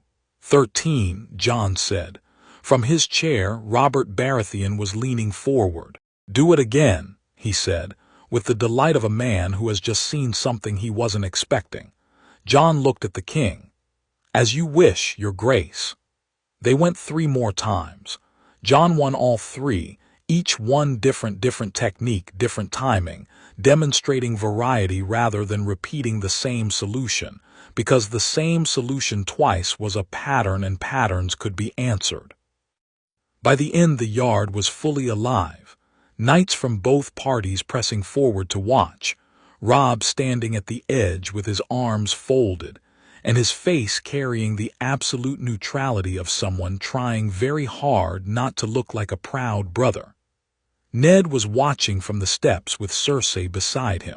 Jon caught his father's eye when it was done, and Ned gave him a look that was entirely unreadable on the surface, and which Jon, knowing his father's face better than anyone alive, read as, "I am extremely proud of you, and I am also mildly terrified of what you're doing, and I trust you." He looked at Cersei next. She was looking at him with those green eyes, and the calculation in them had sharpened into something more focused. She was a woman who catalogued threats the way other people breathed, automatic and constant, and Jon Snow had just moved up several places on her list. That evening late, when the fires were banking down and the guests had gone to their rooms, Jon sat in the great hall alone with the last of the candles and thought through everything he'd learned in 3 days of the royal visit. The shape of the pieces on the board. Cersei, watchful and efficient, already working against them without knowing she was working against them yet. Joffrey, genuinely dangerous in the particular way of a cruel person with absolute power, and needing to be handled before he became focused. Jaime, complex and reachable, and potentially the most interesting piece on the Lannister side. Tyrion, separately valuable, separately loyal to things that weren't entirely his family's worst impulses. Robert, who loved Ned Stark and would do almost anything except the things that mattered, stopping the rot in his own household, seeing clearly what his wife was, choosing duty over appetite in any meaningful way. Robert, who was going to offer Ned the handship in 3 days, and Ned, despite everything, was going to wrestle with whether to take it. They'd talked about this. They'd planned for it. But plans, Jon knew better than almost anyone, had paid for the lesson in blood and knives. Plans were only as good as the moment when they met reality. He heard footsteps and looked up. Cersei Lannister stood at the entrance to the great hall. She hadn't come looking for him, or if she had, she wasn't going to say so. She'd come for a candle, or a cup of wine, or simply the way people sometimes move through castles at night when sleep won't come, mapping territory out of habit. But she stopped when she saw him, and she looked at him with those sharp, beautiful, dangerous eyes, and for a moment the great hall held the two of them in its quiet the way the gods would held secrets. "You should be in bed," she said. "So should you, your grace," Jon said. Her mouth curved very slightly. It wasn't a smile. It was the acknowledgement of a point. She moved to the side table and poured herself wine and stood with her back half to him, which was itself a choice, not turning her back, not facing him fully. The posture of a woman holding several options. "You're not what I expected," she said. "What did you expect? A base-born boy, underfoot," she drank. "You're not underfoot." "No," Jon agreed. She turned then and looked at him fully, and he looked back the same way he always looked at her, steady, present, unafraid. He watched her reading him. He watched her trying to decide what category to file him under. He was 13 and she was the queen, and this should have been simple, and it wasn't, and that itself was information she was chewing on. "Your father is a good man," she said, and it was the truest thing he'd heard her say in 3 days. There was something in her voice when she said it that was almost like grief, the particular grief of someone who has met genuine goodness and found it inconvenient. Good men don't last in King's Landing. "That depends on how the good men approach it," Jon said. She studied him. "You're 13, she said, the same thing Tyrion had said, but arriving from a completely different direction, not wonder, not amusement, but something closer to unease. "I know," Jon said. She finished her wine and set the cup down and looked at him one more time with those assessing eyes, and then she walked out without saying good night, which was its own answer. The door swung shut behind her, and Jon sat in the hall alone with the dying candles and the quiet and the weight of everything coming. He wasn't afraid of her. He wasn't afraid of any of them. But he respected what they were, intelligent, motivated, capable of enormous damage.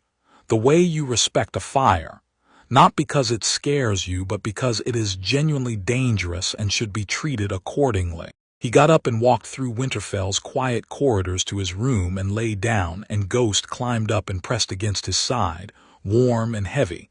And Jon put his arm around the wolf and looked at the ceiling and thought, 2 more days and Robert makes his offer. 2 more days and the whole thing starts moving. He thought about Ned's face when Robert asked. He thought about the plan they had built, careful and deliberate over 2 months of work. He thought about Stannis at Dragonstone, sitting on information that could change everything. He thought about Howland Reed in the Neck, watching the roads. He thought about the wall which he had died defending, and the cold that was coming down from behind it, slow and inevitable and absolutely uninterested in the politics of the South. He thought about all of it, and he felt, not calm exactly, but ready. The way you feel before a battle you've prepared for. Not fearless, because fearlessness was stupidity, and Jon had never been stupid, but steady. Grounded. Like something that has been sharpened past the point of vibration and now simply is what it is. Outside, the wind came down from the north, bitter and honest. Winterfell held. Chapter 4. The crypt speaks. Robert made his offer on the 3rd morning. Jon knew it was coming the way you know weather, not by seeing it but by the particular quality of the air before it arrives. Ned had been quieter than usual at breakfast, which for Ned Stark was a thing you had to measure in fractions. Robert had drunk less the previous evening, which was its own kind of signal. Even the castle seemed to be holding its breath, the household moving at a slightly reduced volume, the way people move when something significant is happening in a room they're not in. Jon ate his porridge and waited. The summons came before the meal was finished. A servant at Ned's elbow, a word, and Ned rose and followed without looking at either of his sons, which told Jon everything about what the conversation was going to be. Robb watched him go. He reached for his bread without hurrying. "How long do you think they'll talk?" he said quietly. "An hour," Jon said. "Maybe less. Robert doesn't do long conversations when he's made his mind up. And when Father comes back, he'll want to think about it privately first. Then he'll come to us." Jon drank his ale. "We have time." They used the time well. Robb spent the morning with Jaime in the yard. A proper sparring session this time, with real steel rather than practice blades, which had apparently been Jaime's suggestion, because even Jaime Lannister had limits to how long he could watch inferior fighters without going quietly mad.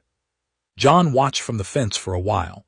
Jaime was extraordinary, genuinely extraordinary.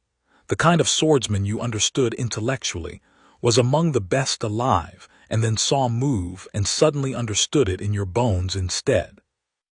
Robb was good, very good, but Jaime pushed him in ways no one in the North could, and the expression on Robb's face when he finally landed a hit on the Kingslayer was something Jon was going to remember for a long time. Then Jon went to find Tyrion. He tracked him to the library, which was the obvious place.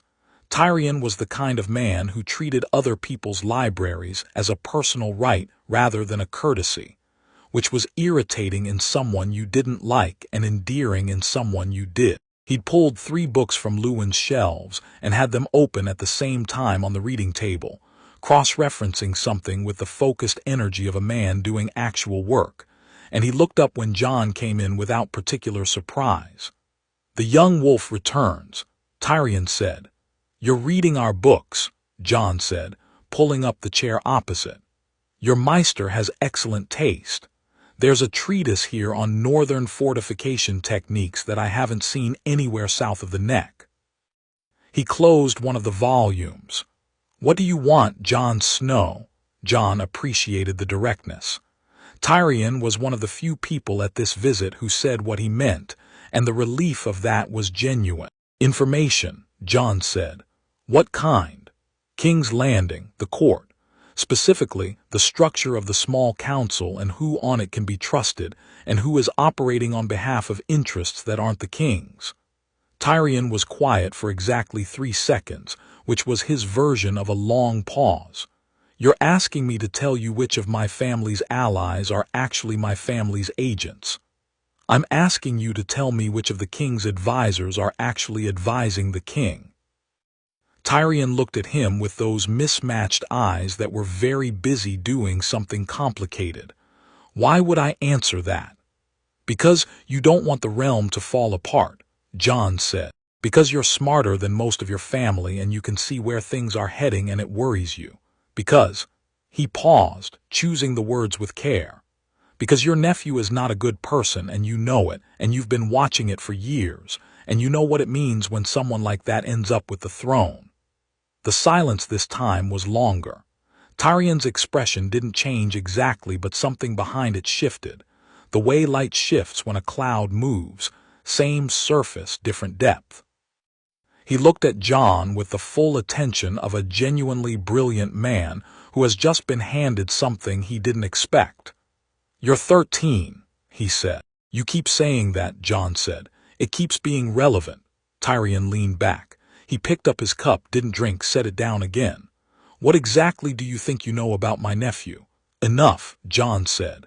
"Enough that if the wrong people found out the wrong things at the wrong time, your entire family is sitting on a pile of sand that has been quietly washing away for years."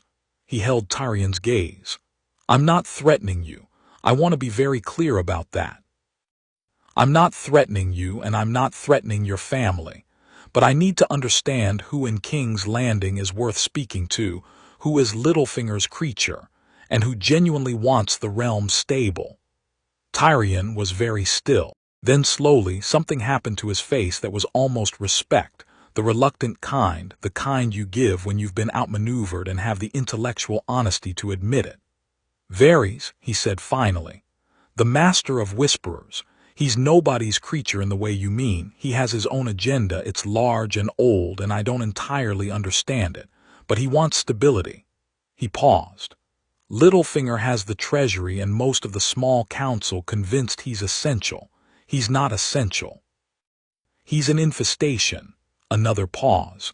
"Grand Maester Pycelle reports to my father, has done for years. He's less a royal advisor and more a Lannister ear in the room." Jon absorbed this. Most of it confirmed what he already knew, but confirmation was its own kind of value. "And Stannis?" Tyrion looked at him sharply. "What about Stannis? Where does he sit in all of this?" "Stannis," Tyrion said, with the particular tone of a man describing a force of nature, "sits at Dragonstone and refuses to come to court and is furious about everything and is correct about most of it, which is deeply irritating for everyone." He studied Jon. "Why are you asking about Stannis?" "Because he was Jon Arryn's ally and Jon Arryn is dead," Jon said.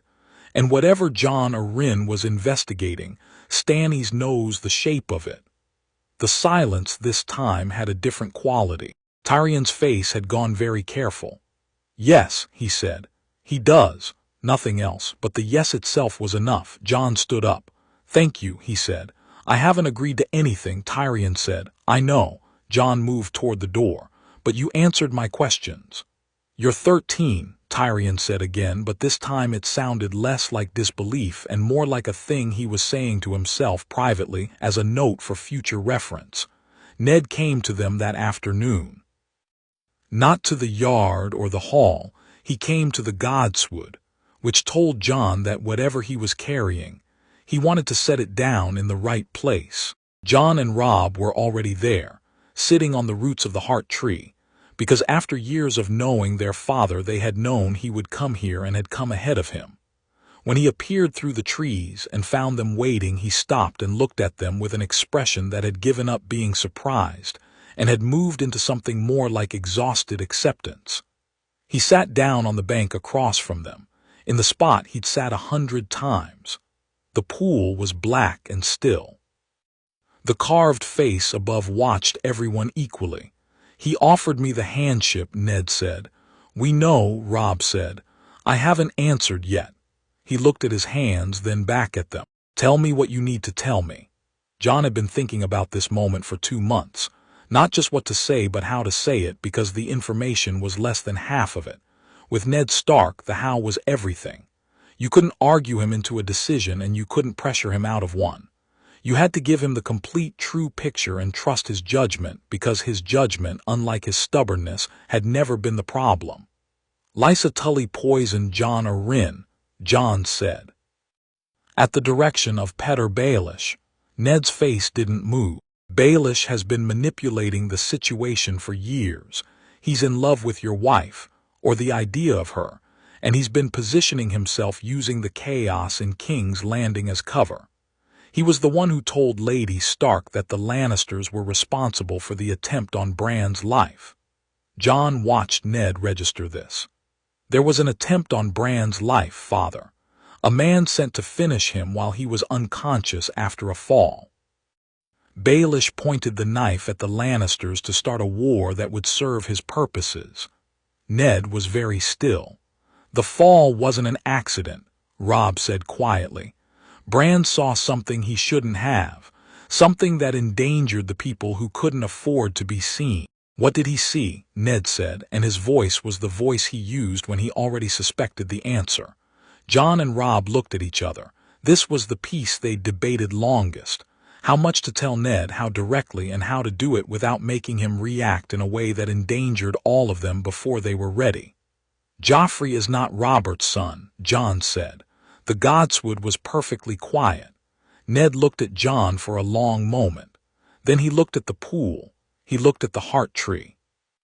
He breathed in and out once, very deliberately, the way he did when processing something enormous.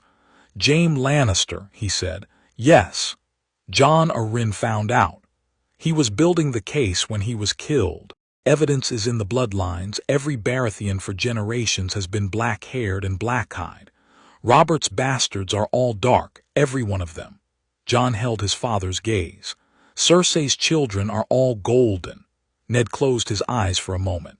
When he opened them, the grief was there for Robert. Jon thought specifically for Robert, who had no idea that the children he was raising weren't his and who would be destroyed by the knowledge.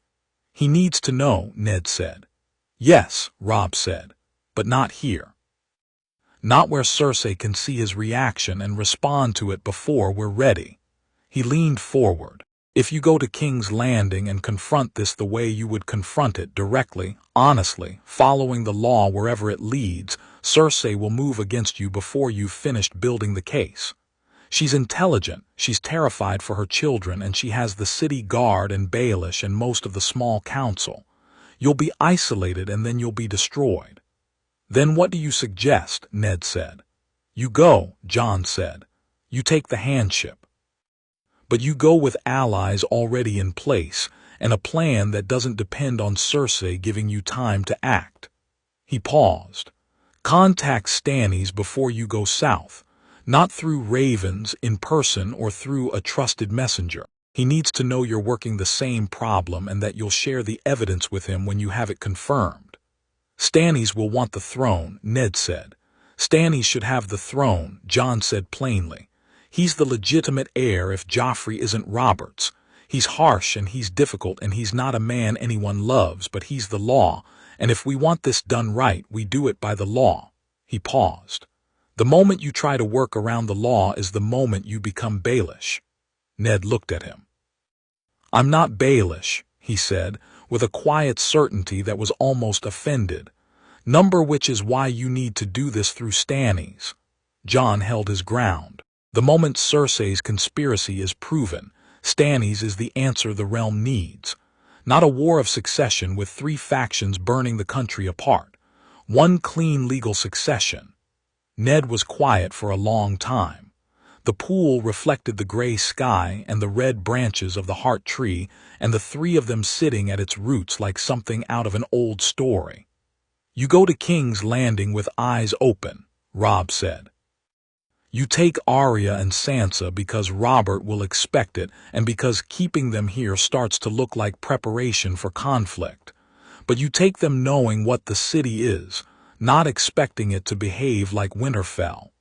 He paused. And you don't trust Baelish with anything. Not your security, not your intelligence, not your movements. Nothing. He'll offer, Jon said. He'll be helpful and charming, and he'll position himself as the most useful man in the city. He is useful, he's just useful to himself. Ned absorbed this.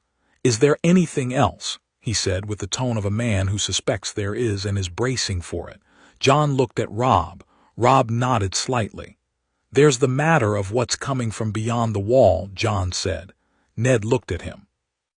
I know about the wall, Jon. I know about the Watch's reports. Not the Watch's reports, Jon said. What's actually coming? The thing the Watch's reports have been trying to describe for years without having the language for it. He held his father's gaze and kept his voice level and factual, the same way he'd have briefed the commanders at Castle Black. The White Walkers are real. They've been building an army north of the wall for years, the dead, father. Literally the dead, raised and marching. Wildfire doesn't stop them, and arrows don't stop them, and castle walls don't stop them. Valyrian steel stops them. Dragonglass stops them. Nothing else, Ned said. Nothing. The wall will hold for a while, Jon continued. It was built for this, and the magic in it is real. But the Watch is dying, desertion, death, no recruits. Within years, not decades, the Watch will not have enough men to defend the full length of the wall. When it fails, what comes through will make every war in the south look like a border dispute. The silence stretched. I know how that sounds, Jon said. It sounds insane, Ned said, without particular heat, just honesty. Yes, Jon agreed. Which is why I'm telling you now, while we're here, while you can let it sit and decide what you think about it, instead of in King's Landing where there's no time. He paused. I fought them. I'm telling you this not as a story I've heard, but as something I've stood in front of. I know what they can do. Ned looked at him for a long time. The look was different from the looks he'd given Jon throughout the previous months, not quite belief, not quite disbelief, something in the middle that was trying to find its footing. He looked at Robb. He's not lying to you, Robb said simply. Ned breathed out through his nose. He looked at the heart tree. He appeared to be having an internal conversation of considerable complexity and not enjoying it. Dragonglass, he said finally. Dragonstone sits on a mountain of it. In the previous, Jon stopped himself. I know for certain there are stores of it there. Stannis holds Dragonstone. Yes. Ned looked at him with something that might, in a Stark, have been the beginning of dark amusement. So your plan involves aligning with Stannis Baratheon for multiple reasons simultaneously. He's a useful man to have aligned with, Robb said. He's an extremely difficult man to have aligned with, Ned said, which was possibly the most diplomatic thing he'd ever said about Stannis. But you're not wrong. He paused. There's something else you haven't told me yet. I can see it in both of you. Jon and Robb exchanged another look. This one was shorter. The North, Jon said. The North needs to be independent. Ned's expression sharpened. That's treason. It's survival, Jon said. Not now, we're not calling for it now. But the Iron Throne in its current form is not going to survive what's coming, Father. The game in King's Landing is going to tear the realm apart regardless of what we do. The question is whether the North is intact and prepared when that happens, or whether we've bled ourselves dry in someone else's war. He paused. The real war isn't on the Iron Throne. It's at the wall. And fighting for a throne while the dead are marching is the greatest possible waste of everything we have. Ned was very still. We are not calling for independence today, Robb said carefully. We are not going to declare anything or rebel against anything, but we are going to build the North so that when the time comes, if the time comes, we can stand alone and stand strong. He held his father's gaze. You taught us that the North remembers. Let's make sure it also prepares. The silence that followed was long and heavy and full. Somewhere above them, a raven called. The wind moved through the godswood, gentle and cold, making the red leaves shiver. Ghost rose from where he'd been lying and padded over to Ned and put his head against his knee, and Ned put his hand on the wolf's head without looking down, automatic and tender. Then he said, When I go to King's Landing, I need someone running the North who isn't just a steward. Jon felt something shift in the air. Robb sat very straight. I'm 14, he said. Your grandfather was managing the Westerlands at 15, Ned said evenly. You're not managing, you're watching, you're learning. Maester Luwin handles the routine work in the Ravens, Sir Roderick handles the security, but decisions about alliances and correspondence and what the North presents to the world. He paused. Those are yours. Robb took a breath. You trust us with this. I trust you with this, Ned said. He looked between them, and his expression was something Jon had never quite seen on Ned's face before, or had seen once, only once, in a dream after his father died, in the version of things that might have been. Pride and grief combined so thoroughly they were indistinguishable. I don't fully understand what happened to you both. I'm not sure I need to. What I know is that my sons are. He stopped, cleared his throat. You're more than I raised you to be, and I raised you as well as I knew how. Neither Jon nor Robb said anything. There was nothing to say to that. I'll answer Robert tonight, Ned said, standing. I'll accept the handship. And in the morning I want to talk through the approach to Stannis, how we make contact, what we offer, how we do it without Cersei knowing before we're ready. He looked at Jon. And I want to talk about the wall, about what you know and what we can actually do about it. Yes, father, Jon said. He looked at them one more time. Then he walked back through the godswood toward the castle, and Jon watched him go, the straight back, the steady walk, the man who was going to walk into the worst lion's den in Westeros and was going to do it with open eyes and a plan and allies he'd actually chosen, not ones who'd chosen him. He was going to be all right. This time, he was going to be all right. Robb stood beside Jon and they both watched Ned go. He's going to carry the Stannis conversation alone, Robb said. He won't let us write the letter. No, Jon agreed. He'll write it himself, but he'll say what we need him to say. And Baelish is going to realize very quickly that father isn't the same man he thought he was dealing with, Jon said. He's built his whole plan on Ned Stark being honest and isolated and easy to maneuver. Father is still honest. He won't be isolated. And he won't be easy. Robb was quiet for a moment. The thing about Baelish, he said, is that he adapts. He's been adapting his whole life. The moment he realizes the board has changed, he'll change his play, Jon said. Yes, which is why we can't just prepare for what Baelish was going to do. We need to prepare for what he'll do when things don't go the way he expected. They started walking back through the godswood. The light was fading, the afternoon cooling toward evening, the first star of the night just visible through the bare branches. There's something I've been thinking about, Robb said, and his voice had the particular tone of something he'd been holding a while. Walder Frey. Jon looked at him. I want to go to the twins, Robb said. Not now, not for months yet, but before any war starts in the south. I want to go to Walder Frey in person, and I want to renegotiate the relationship between House Stark and House Frey from the ground up. He paused. Not the way I did before, not coming to him as a supplicant needing his bridge. Going to him as the heir of Winterfell, making him an offer that is genuinely good for his house, something real, taking his measure. And if his measure is what we know it is, Jon said, then we know it early and we plan around it early. Robb's jaw was set. I will not owe that man anything. Not a crossing, not a marriage, not a single favor he can call in when it's convenient for him. If we can't cross his bridge without paying his price, we build a different road. Jon thought about this. It was not the rash warmth of the first Robb speaking. It was something colder, more deliberate, more like the General Robb had become in the middle of the war when the warmth had been stripped away and the bone underneath was visible. All right, he said. After Robert's party leaves. After Robert's party leaves, Robb agreed. They came out of the godswood into the yard, which was full of the evening bustle of the castle, torches being lit, the shift change of guards, the kitchen boys carrying covered dishes toward the great hall, the smells of wood smoke and roasting meat and horses and stone. Winterfell at evening, ordinary and alive. Jon saw Arya crossing the yard at a run, her braid bouncing, almost certainly late for something. She saw him and changed course without breaking stride. "Jon," she said, arriving at him slightly out of breath.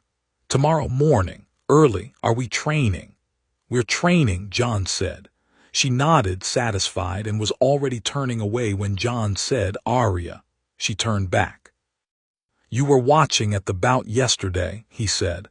"What did I do wrong in the third exchange?" She'd been watching. He'd known she was watching, had caught her at the fence between the other observers, focused with an intensity that most adults didn't bring to it. The question was whether she'd been watching analytically or just watching. Arya tilted her head. "You favored your left after the second exchange. You didn't need to, there was nothing wrong with you. But you shifted your weight like something was bothering you, and then you compensated and it slowed the finish." She paused. If the man had been better, he could have used it. Jon looked at her. "Yes," he said, "exactly." She had the grace not to look too pleased with herself, but only barely. She ran off across the yard, and Jon watched her go and thought, "Good, good." The feast that evening was the last full one of the visit. Robert's party would begin the journey south in 2 days, and the night had the particular quality of events that are finishing. The music was louder, the wine consumption generous, the conversation running free with the ease of people who have spent enough time in a place to stop being company. Jon sat beside Tyrion for the second half of the feast, which was Tyrion's doing. He simply appeared in the seat and began talking, not asking permission, and his conversation was sharp and funny, and had exactly the quality of a man who has been turning something over for 2 days and wants to finish the thought. "You spoke to me about Stannies," Tyrion said, quietly enough that the conversation was entirely private in the noise of the hall. "I spoke to you about many things," Jon said. "You were testing how much I knew," Tyrion drank. "Not hostile, you weren't planning to use it against me. You were building a picture." He paused. "May I offer you something in return, if you'd like?"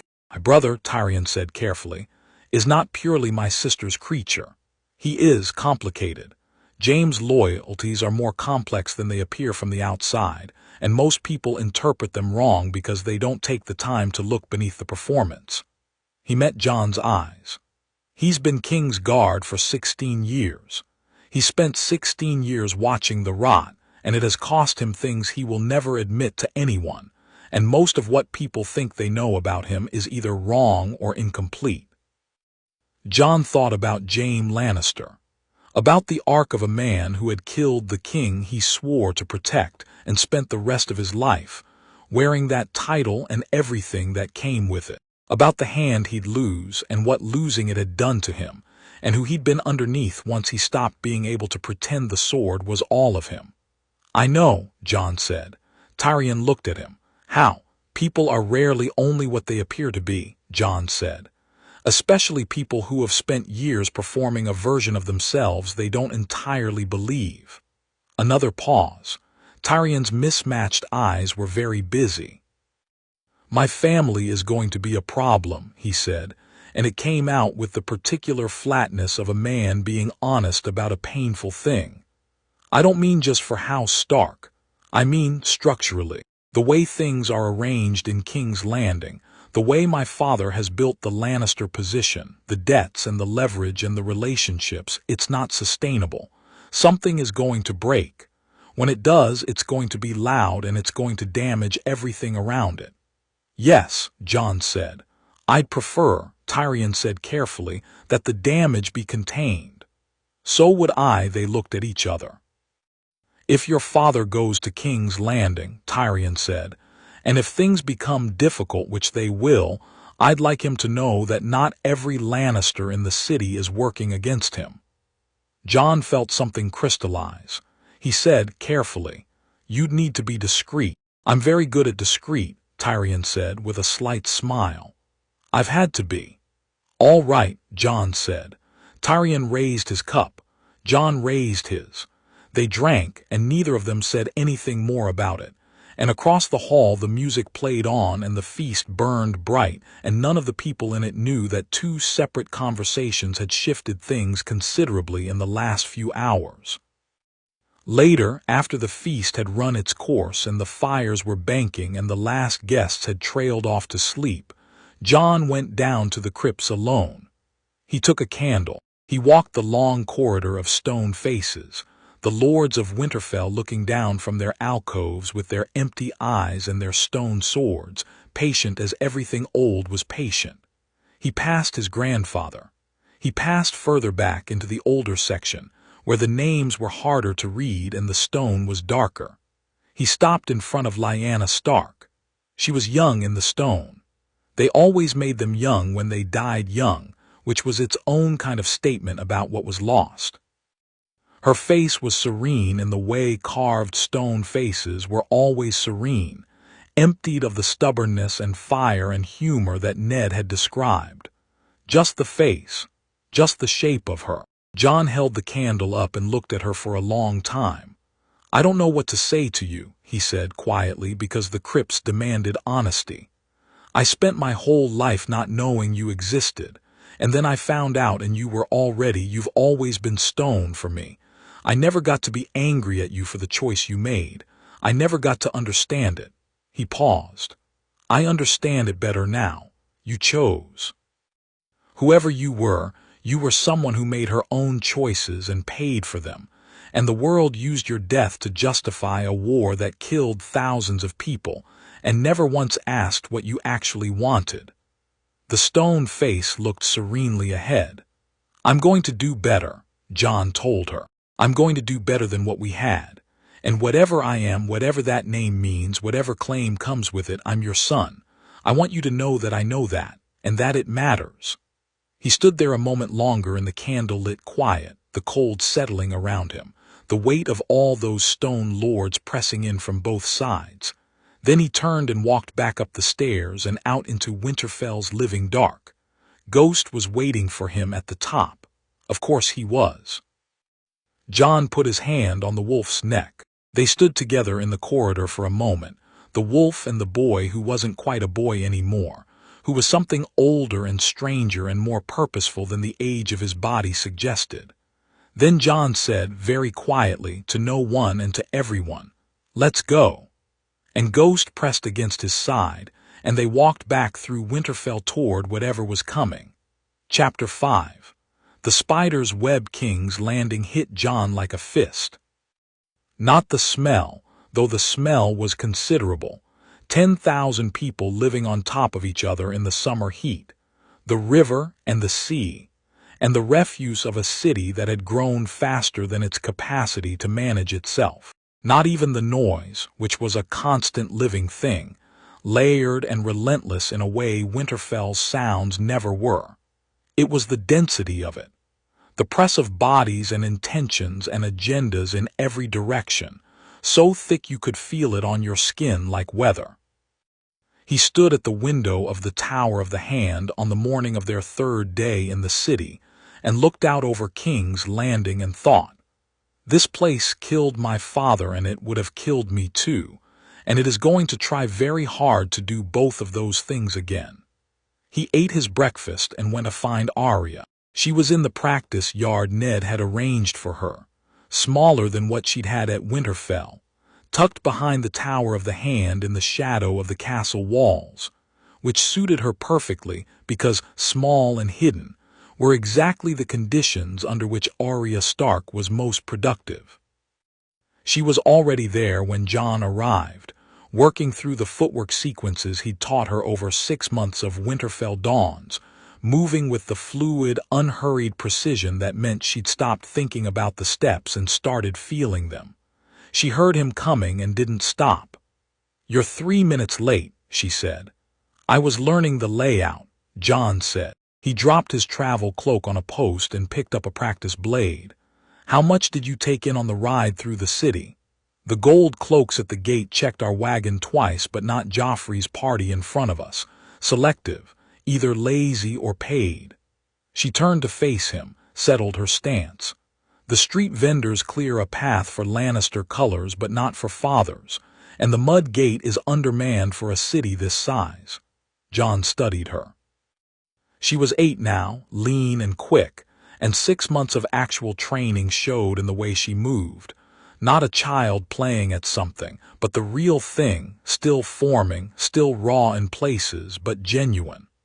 When did you start noticing things like that? When you told me to watch Joffrey at the feast and I started seeing what people showed when they thought no one was looking. She shrugged. It's the same everywhere. People just walk around showing things. Jon felt something close to a smile. Good, keep doing it. This city is full of people who will use you the moment you stop watching. They trained for an hour. He pushed her harder than usual because King's Landing was not Winterfell, and the stakes of her being good enough had just risen considerably. And she took everything he gave her with the grinding, joyful stubbornness that was the most purely Arya thing about her. When they finished, she had a cut on her forearm from a drill that had gone wrong, and she was inspecting it with more interest than concern. "That'll scar," Jon said. "Good," she said, and meant it completely. He left her cleaning the practice blades and went to find Ned. The Tower of the Hand was already busy in the way that important places in King's Landing were always busy. People wanting things, people carrying things, people pretending to carry things while actually gathering information. Jon moved through it and paid attention. The servants were a mix of holdovers from Jon Arryn's tenure and new faces that had appeared since the appointment was announced, which meant some of them were watching the household for interested parties. He filed which ones moved too quietly and remembered which hallways they favored. Ned was in the large receiving room with 2 of his household knights and a man Jon recognized, Jory Castle, Roderick's nephew, young and capable and thoroughly loyal.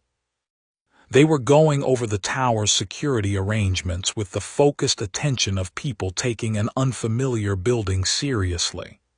"Jon," Ned said, and it was the quick version, the one that meant, "What do you need and how urgent?" "Not urgent," Jon said. "When you have a moment." Ned dismissed the others with a look and they went. Jory gave Jon a respectful nod on his way out, which was its own minor shift from the first time around. The Stark household had spent 6 months watching Jon and Robb become what they were, and the men-at-arms had done the math. Jon sat across from his father. "You need to request a meeting with Varys," he said.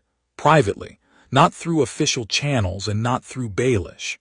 Ned's expression was measured. "Varys reports to the small council." "Varys reports to Varys," Jon said. "The small council is just his current theater." He paused. "He already knows things are different. He knew it before we arrived. He has sources in the north, which means he knows about the letters to Stannis, probably knows about Reed, might know about the Tyrion conversation." He watched Ned absorb this. "He's going to make contact at some point regardless. Better that you control when and where. How do I request a private meeting with the Master of Whisperers without it looking like exactly what it is?" "Tell him you want to discuss the security arrangements for the Tower of the Hand. He'll know what it means and he'll come." Jon paused. "He's been waiting for someone to play the game properly for years.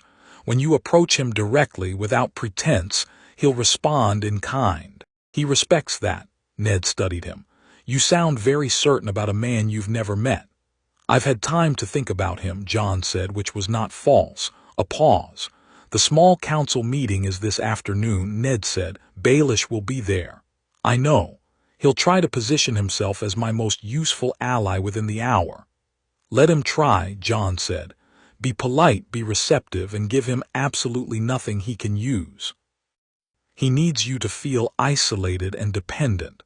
The longer you take to feel that way, the more his plan unravels." Ned was quiet for a moment, looking at his eldest son's bastard who was not his bastard and who had, over the past 6 months, become something Ned clearly hadn't fully words for yet. "Is there anything about King's Landing you're not already 3 steps ahead of?" he said, and it wasn't quite criticism and wasn't quite admiration. Somewhere between. "The things we don't know, Jon said. "That's what worries me." He left Ned to his preparations and went looking for someone else. Varys found him first. This didn't surprise Jon. It would have surprised almost anyone else. It was the second week in King's Landing. Jon was 13, and the Master of Whisperers materializing silently in a corridor you thought was empty was the kind of thing that made grown men step backward. Jon just stopped walking and waited for him to speak. Varys was exactly as Jon had expected, small and pale and soft in a way that was entirely deceptive, with those large, attentive eyes that catalogued everything without appearing to catalogue anything. He wore his embroidered robes with the ease of someone who'd had a long time to make a costume feel like skin, and he smelled faintly of something floral that Jon couldn't identify. "Lord Snow," he said pleasantly. "I'm not a lord," Jon said. "Not officially," Varys agreed with a smile that contained a great deal, "though I find that official designations are often the least interesting thing about a person." Jon looked at him. "You've been watching us since we arrived." "I watch everyone who arrives," Varys said. "It's the nature of my position. But yes, I've been watching your family with particular attention." He tilted his head. "You're not what I expected." "Everyone keeps saying that. Everyone keeps meaning it." Varys moved slightly, angling them both further from the intersection of two corridors, the automatic instinct of someone who thought in terms of who could hear what from where. "Your father sent a very interesting letter to Dragonstone before he left Winterfell." Jon said nothing. "Lord Stannis sent a very cautious reply," Varys continued, "which is to say, he sent a reply at all, which for Stannis is essentially joy unconfined." He looked at Jon pleasantly. "I'd like to know what was in that letter." "Then you should have intercepted it," Jon said. Something shifted in Varys' expression, not offense, something more like appreciation. "The cipher your father used was new," he said. "Maester Luwin's work, I assume, though it has certain structural qualities that suggest significant input from someone who thought carefully about how my little birds work." His eyes were steady on Jon. "Someone who knew what to protect against." Jon had written the cipher framework himself, actually, drawing on what he knew of how ravens were monitored in King's Landing. It hadn't occurred to him that this was itself information. He adjusted his assessment of Varys upward slightly, which was already high. "What do you want?" Jon said. "The same thing I always want," Varys said. "The realm not to burn." He paused. "What's coming from the north is not a metaphor, I take it." Jon went still. Not obviously, he kept his face neutral and his posture easy, but internally the stillness was absolute. "What do you know about what's coming from the north?" he said carefully. Varys looked at him for a moment. "I have sources in places most people don't bother placing them," he said quietly, "including several who have traveled beyond the wall with wildling trading parties over the years. The reports that have come back in the last decade are consistent." He paused. "And I have a certain familiarity with old magic, enough to know that when it stirs, the wise pay attention." Jon studied the eunuch. In his first life he'd never had this conversation with Varys. Varys had been a southern figure, entangled in southern politics, and the White Walker problem had been almost entirely Jon's to carry alone. The idea that Varys had been sitting in King's Landing with pieces of the northern picture, and no one to give them to, was both maddening and, right now, extraordinarily useful. "Then you understand why the politics in this city matter less than people think," Jon said. "I understand that the politics in this city need to be resolved quickly so that the realm can face something worse," Varys said, with precision, "which is a different position from the one most people in this building hold." He smiled slightly. "Most people here think the politics are everything. They're not." He looked at Jon with those cataloging eyes. "What do you need from me?" Jon thought about it. Not the thinking of someone working out what to say, the thinking of someone who has a real answer and is deciding how much of it to commit to. "Littlefinger's network," he said. "I don't need names. I need to understand the structure." Where it's anchored, where it's fragile, where information goes in and doesn't come back out. That's quite a specific request. I have specific reasons. I'm sure you do. Varys was quiet for a moment. Lord Baelish has built something impressive over the years. Not as impressive as mine, but more targeted. He doesn't want to know everything. He wants to know the things that give him leverage, and he's very good at identifying which things those are. He paused. His weakness is that he builds for the board he knows. He is excellent at predicting how people will behave based on who they have been. When people behave unexpectedly, a slight pause. He scrambles. He's already scrambling, Jon said. Varys looked at him with something that was definitely appreciation now, clear and undisguised. Yes, he said, he is. Your father has been in this city for 2 weeks, and he's done 3 things that don't fit Baelish's model. He tilted his head. 2 of those things were your father's own doing. One of them was yours. Jon said nothing. The Tyrion conversation, Varys said. Tyrion and I had dinner conversation at a feast, Jon said. Tyrion spoke to Podrick Payne's father for the first time in 4 years 2 days after that dinner conversation, Varys said pleasantly. Podrick's father has connections to 2 members of the City Watch that Baelish has been cultivating for years. He paused. Tyrion is remarkably subtle when he's motivated. I'd always thought he just needed the right reason. Jon processed this. Tyrion had moved faster than he'd expected and in a direction he hadn't anticipated, not directly against Baelish, but undermining his hold on specific City Watch assets, which was surgical and extremely useful. Can you pass something to Tyrion without Baelish seeing it? Jon said. I can pass anything to anyone without Baelish seeing it, Varys said, mildly affronted. He knows I can. We've had a long professional détente built on mutual awareness of each other's capabilities. Tell him the specific names Baelish has in the Gold Cloak Command. He'll know what to do with them. Varys studied him. You're asking me to arm a Lannister against another member of the small council. I'm asking you to help someone who wants the realm stable use information that already exists to undermine someone who wants the realm chaotic, Jon said. Tyrion's interests and our interests overlap significantly right now. And when they stop overlapping, then we handle that when it happens, Jon said. Right now, Baelish is the larger problem. Varys was quiet for 3 long seconds. Then he said, Your father is going to find what he's looking for regarding the children. He'll have the evidence within the month if he continues along his current lines. He paused. When he does, the timeline becomes extremely compressed. Cersei will move within days of knowing he knows. We know, Jon said. Do you have a plan for when she moves? We're building one, Jon said honestly. Then I'd suggest building faster, Varys said, and for the first time there was something beneath the pleasantness that was actual concern. Cersei is frightened. Frightened people are the most dangerous kind because they don't optimize, they just react, and they react hard. He looked at Jon directly. She's already had 2 conversations with Jon O'Slynt this week. Jon O'Slynt, commander of the City Watch, one of the primary instruments of the first disaster. Jon filed that and held his face steady. What kind of conversations? The kind where money changes hands and loyalties are renegotiated, Varys said simply. She's not moving yet, but she's preparing to move. Jon nodded. Then we need to move first. He paused. Can you get a message to Stannis without it going through any channel Baelish might touch?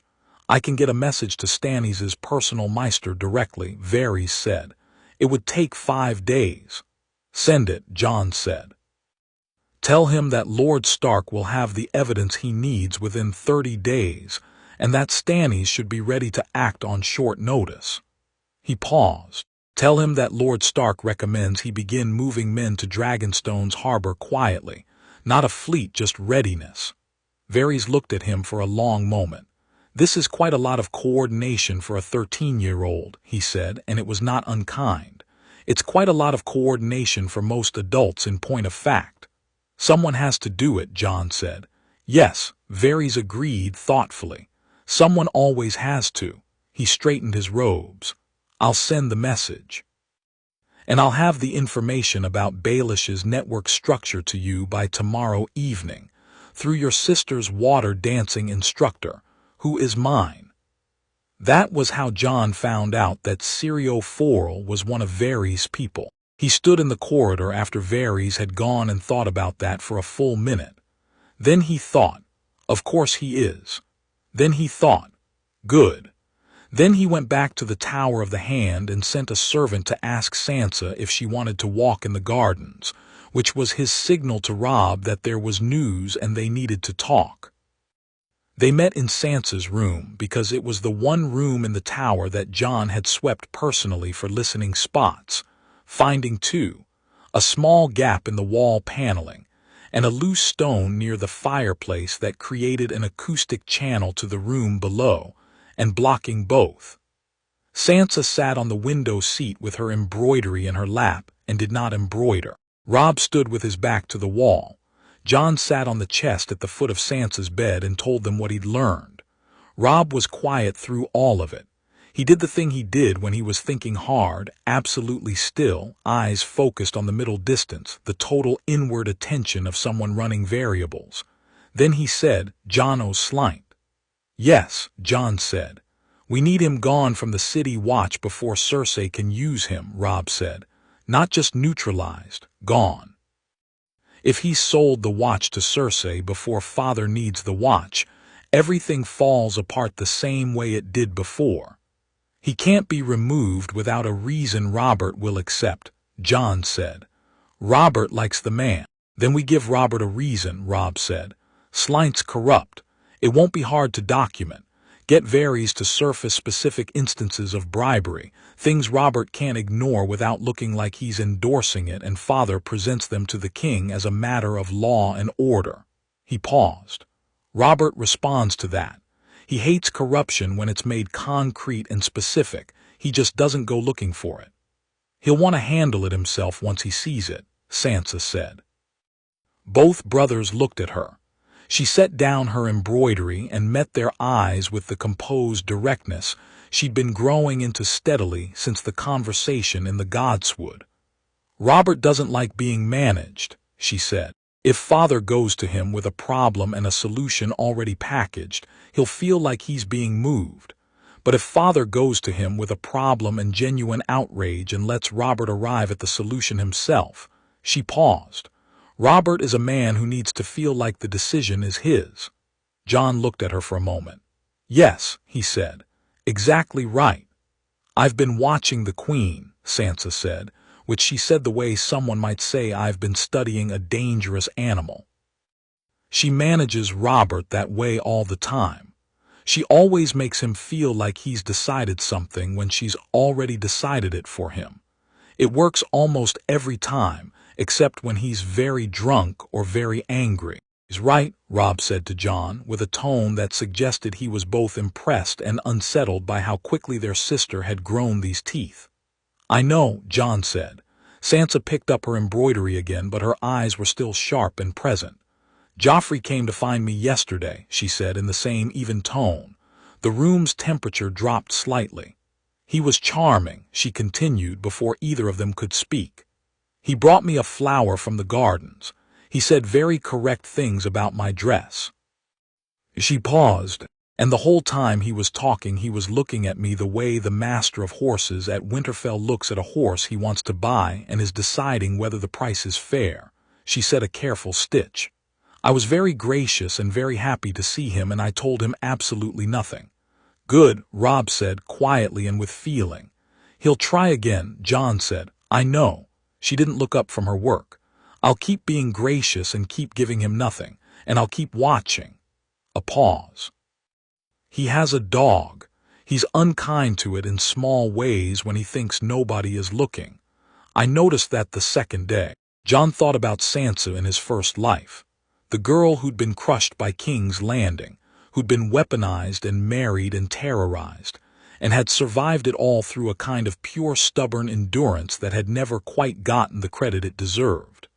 He thought about who she was becoming now, with her eyes open and her family behind her, and felt something fierce and glad. "If it becomes more than charming," Robb said carefully, "you tell us immediately." "Of course," Sansa said, as if this had never been in question. Arya appeared at the door with a knocked shin and mud on her boots, which meant Syrio had put her through her paces, which meant Varys man was doing exactly what he was supposed to. She looked at the three of them assembled in Sansa's room with the expression of someone who knows a meeting has been happening and is deciding whether to be offended at the exclusion. "Are we planning something?" she said. "Always," Jon said. "Am I in it?" "You're the most important part of it," Jon said, and she came in and sat on the floor next to Ghost with the air of someone settling in for a long session, which was exactly right. He told her, in broad strokes, what she needed to know. Not everything, not the Stannis pieces or the specific intelligence about Baelish, but the shape of the problem and her role in it, which was essentially, train hard, pay attention, and be exactly what she was with her eyes wide open. Arya listened with the focused stillness she brought to things she considered genuinely serious, and when he finished she said, "Syrio knows things." "Yes," Jon said. "He knows more than he says." "Yes." She looked at Jon. "He's not just a water dance teacher, is he?" Jon considered how to answer that. "He's an extraordinarily good water dance teacher," he said. "Which is the most important part of what he is for you." She accepted this with the particular grace of someone filing it under "I know you're not telling me everything, but I trust you," which was itself a kind of growth from the Arya who had never filed things that way about anyone. That evening, Jon attended the small council meeting as part of Ned's household, not at the table, but present, standing near the wall in the way that young men of good family sometimes attended such meetings as part of their education. No one objected. It was ordinary enough to be invisible. He watched Petyr Baelish. Littlefinger was exactly what Jon had expected, and something more besides. He was elegant and charming and absolutely precise with his language, and he managed the room the way a musician managed an instrument. Light pressure here, resonance there, always knowing where the next note was before he played it. He smiled at Ned with the warmth of an old friend and gave him 3 pieces of genuinely useful information about the city's finances, because that was how Littlefinger worked. He was always actually useful. That was the trap. Being useful was what kept him close enough to operate. He looked at Jon once during the meeting. A brief look, professional, cataloging. Jon met it evenly and looked away first, which was deliberate. Not submission, just the choice not to flag himself as someone doing anything other than observing. Let Littlefinger think he was a clever boy watching the adults. Let him file that and move on. After the meeting in the corridor, Baelish appeared at Ned's shoulder with the fluid ease of a man who had spent 30 years being exactly where he needed to be. Jon fell back 2 steps without it looking like he'd moved at all. "Lord Stark," Baelish said warmly. "A word about the treasury arrangements. Your predecessor had a rather creative approach to certain ledgers that I'd like to clarify before the next royal audit." Jon watched Ned respond, the measured courtesy, the genuine attention, giving nothing while receiving everything Baelish offered. Ned had been good at this conversation in ways that hadn't always been visible. He'd been better than people gave him credit for. He'd lost in the end not because he was naive, but because he'd been isolated and outmaneuvered and betrayed by specific people at specific moments. None of those conditions applied this time. Baelish touched Ned's arm lightly as they walked and said something that made Ned nod, and Jon watched Baelish's eyes over Ned's shoulder, busy, calculating, doing that constant assessment, and saw the moment, tiny but real, when something didn't compute. Some small thing about Ned's response didn't fit the model, and Baelish felt it the way a musician feels an unexpected note, and his eyes sharpened and moved to Jon briefly. Jon was already looking at the wall. Littlefinger. the most dangerous player in King's Landing, possibly in Westeros, because he operated on information and leverage and a perfect model of how people would behave. And the thing that made him dangerous was also his weakness. He had built his entire architecture on understanding human nature, and human nature had assumptions baked in. People wanted power or safety or love or money. They followed predictable paths toward predictable ends. People who had died once and come back didn't follow predictable paths. People who had already lived through the consequences didn't respond to threats the way they were supposed to. People who knew the model from the inside couldn't be captured by it. Jon turned and walked in the opposite direction. He went to find the room that Varys' message had directed him to, a small, forgettable antechamber near the servants' entrance to the tower, the kind of room that existed because castles needed functional spaces and nobody bothered decorating functional spaces. On the table was a folded parchment with no seal. He opened it. It was the structure of Baelish's network, sketched in Varys' neat, small handwriting, organized like a map, nodes and connections, names and roles, the information flows that kept Baelish informed and the leverage points that kept his people loyal. Jon read it twice and committed it to memory, which had always been easy for him and was easier now, the trained attention of someone who knew the value of exact recall. He folded it and held it over the candle stub on the table and watched it burn. He stood in the small room after the parchment was ash and thought through what he'd learned. Baelish's network in the City Watch had 4 key nodes, not 2 as he'd suspected, Jon O'Slynt, obviously, but also 3 captains below him, positioned strategically. His intelligence sources in the court included 2 of the Queen's ladies, which was information Cersei would be unhappy about if she knew it. He had a source in the Stark household itself, a steward hired on in the last month, one of the new faces Jon had noted and not yet identified. That last one needed handling carefully, not confronting the man directly, not yet, but ensuring that what he heard and reported was managed. Jon left the room and went to find Ned. He told him about the steward. He told him with the brief, factual efficiency of someone reporting intelligence, watching his father's face move through the information and land on the same calculation. "Replace him," Ned said. "No," Jon said.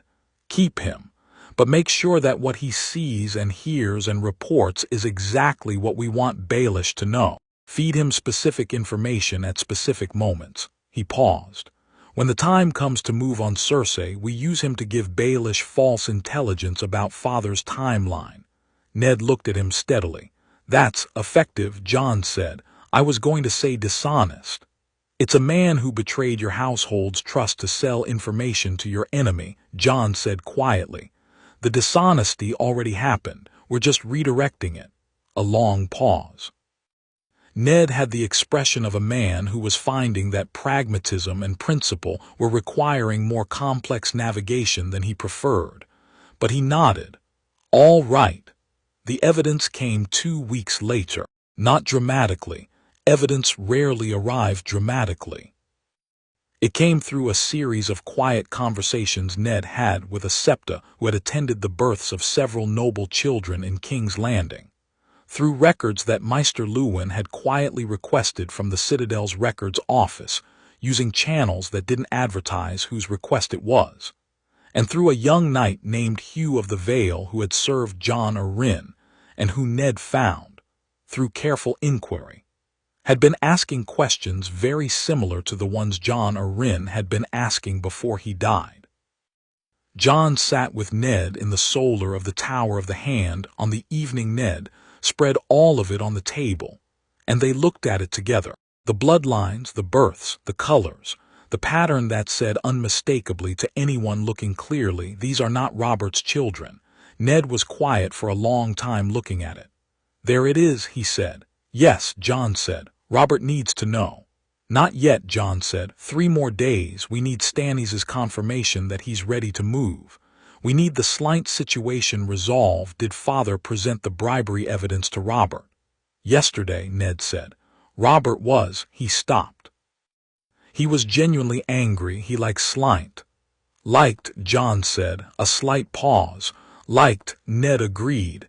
He's removed him from the City Watch Command, pending appointment of a replacement. He paused. I suggested Sir Jacelyn Bywater. Jon looked at him. Bywater. Honest, competent, no connection to Baelish. Good, he said. That's very good.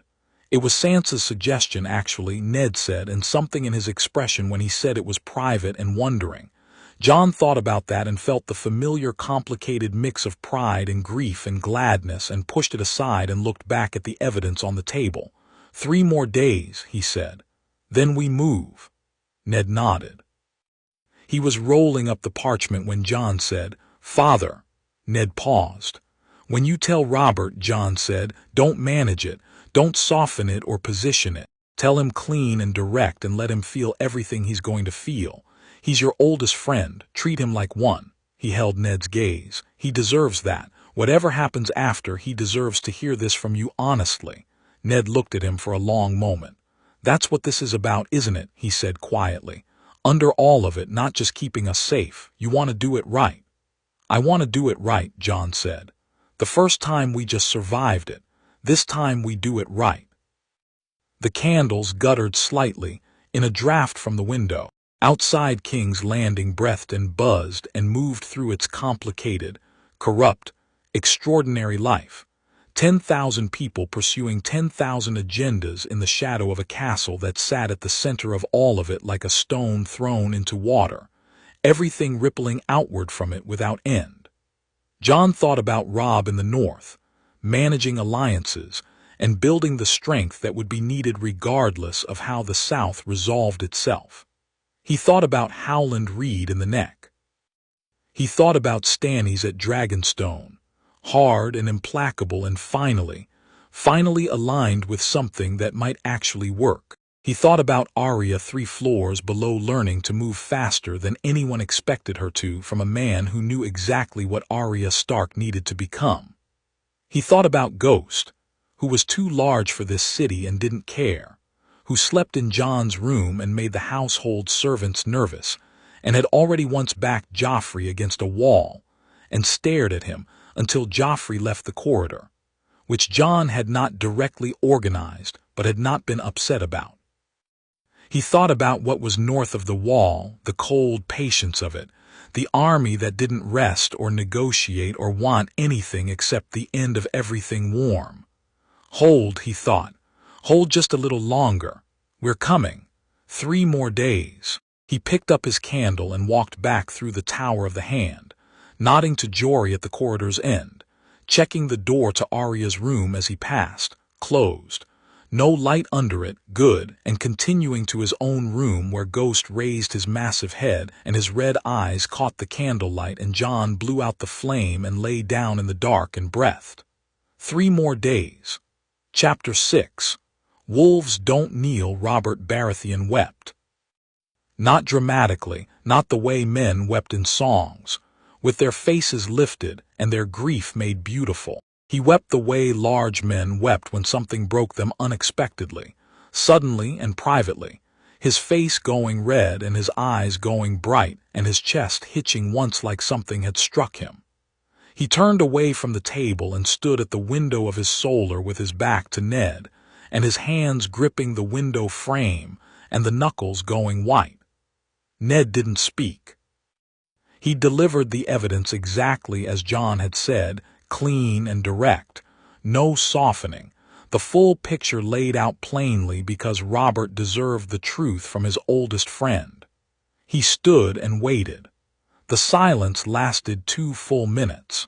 Then Robert said in a voice stripped of every performative quality, just the raw thing underneath, all of them. All 3, Ned said quietly. Another silence. She looked at me, Robert said, to the window. Every time she handed me one of those children, she looked at me and he stopped. And I believed her. Ned said nothing because there was nothing to say to that. Robert didn't need words.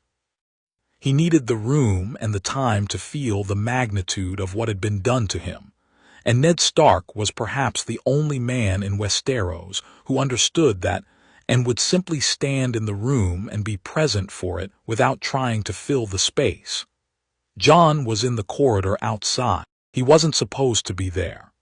Ned had gone in alone, as they'd agreed, because this conversation needed to be between two men who had known each other for 30 years, and any other presence would have changed it. But Jon was stationed at the end of the corridor in the way of someone passing through, close enough to hear the shape of things without hearing the words, with Jory 20 feet further back doing the same thing and for the same reason. If Cersei moved today, if she'd somehow learned the timeline had compressed, he needed to be close. She hadn't learned. Varys had confirmed it that morning. The planted information through the household steward had given Baelish a false picture, a week of additional drift that Cersei was relying on, and she was still preparing rather than executing. They had the day. The door to Robert's solar opened 40 minutes after Ned went in. Ned emerged looking exactly as he always looked, which meant he'd controlled his face completely, which meant the conversation had been significant enough that he didn't trust what his face would do uncontrolled. He saw Jon in the corridor and gave him a single nod. Jon exhaled. Robert knows. Robert is contained. Robert is not, for this moment, going to do the wrong thing. They'd managed the next step carefully too. Not managed Robert, who couldn't be managed in his grief and anger without making everything worse, but managed the sequencing. Robert needed to respond legally and carefully, not explosively, which meant the people around him when his anger heated up needed to be Ned, and not Cersei's allies. They'd spent 3 days ensuring that the hours after this conversation would have Ned at Robert's side and Baelish as far from him as possible. "He's asking for Stannis," Ned said quietly, falling into step beside Jon. "Good," Jon said. "That's exactly right. He wants her arrested." Jon considered this. "Not yet. Tell him not yet. Tell him she needs to be watched and the children need to be secured first, and the moment she's arrested without those things in place, she'll have nothing to lose." He paused.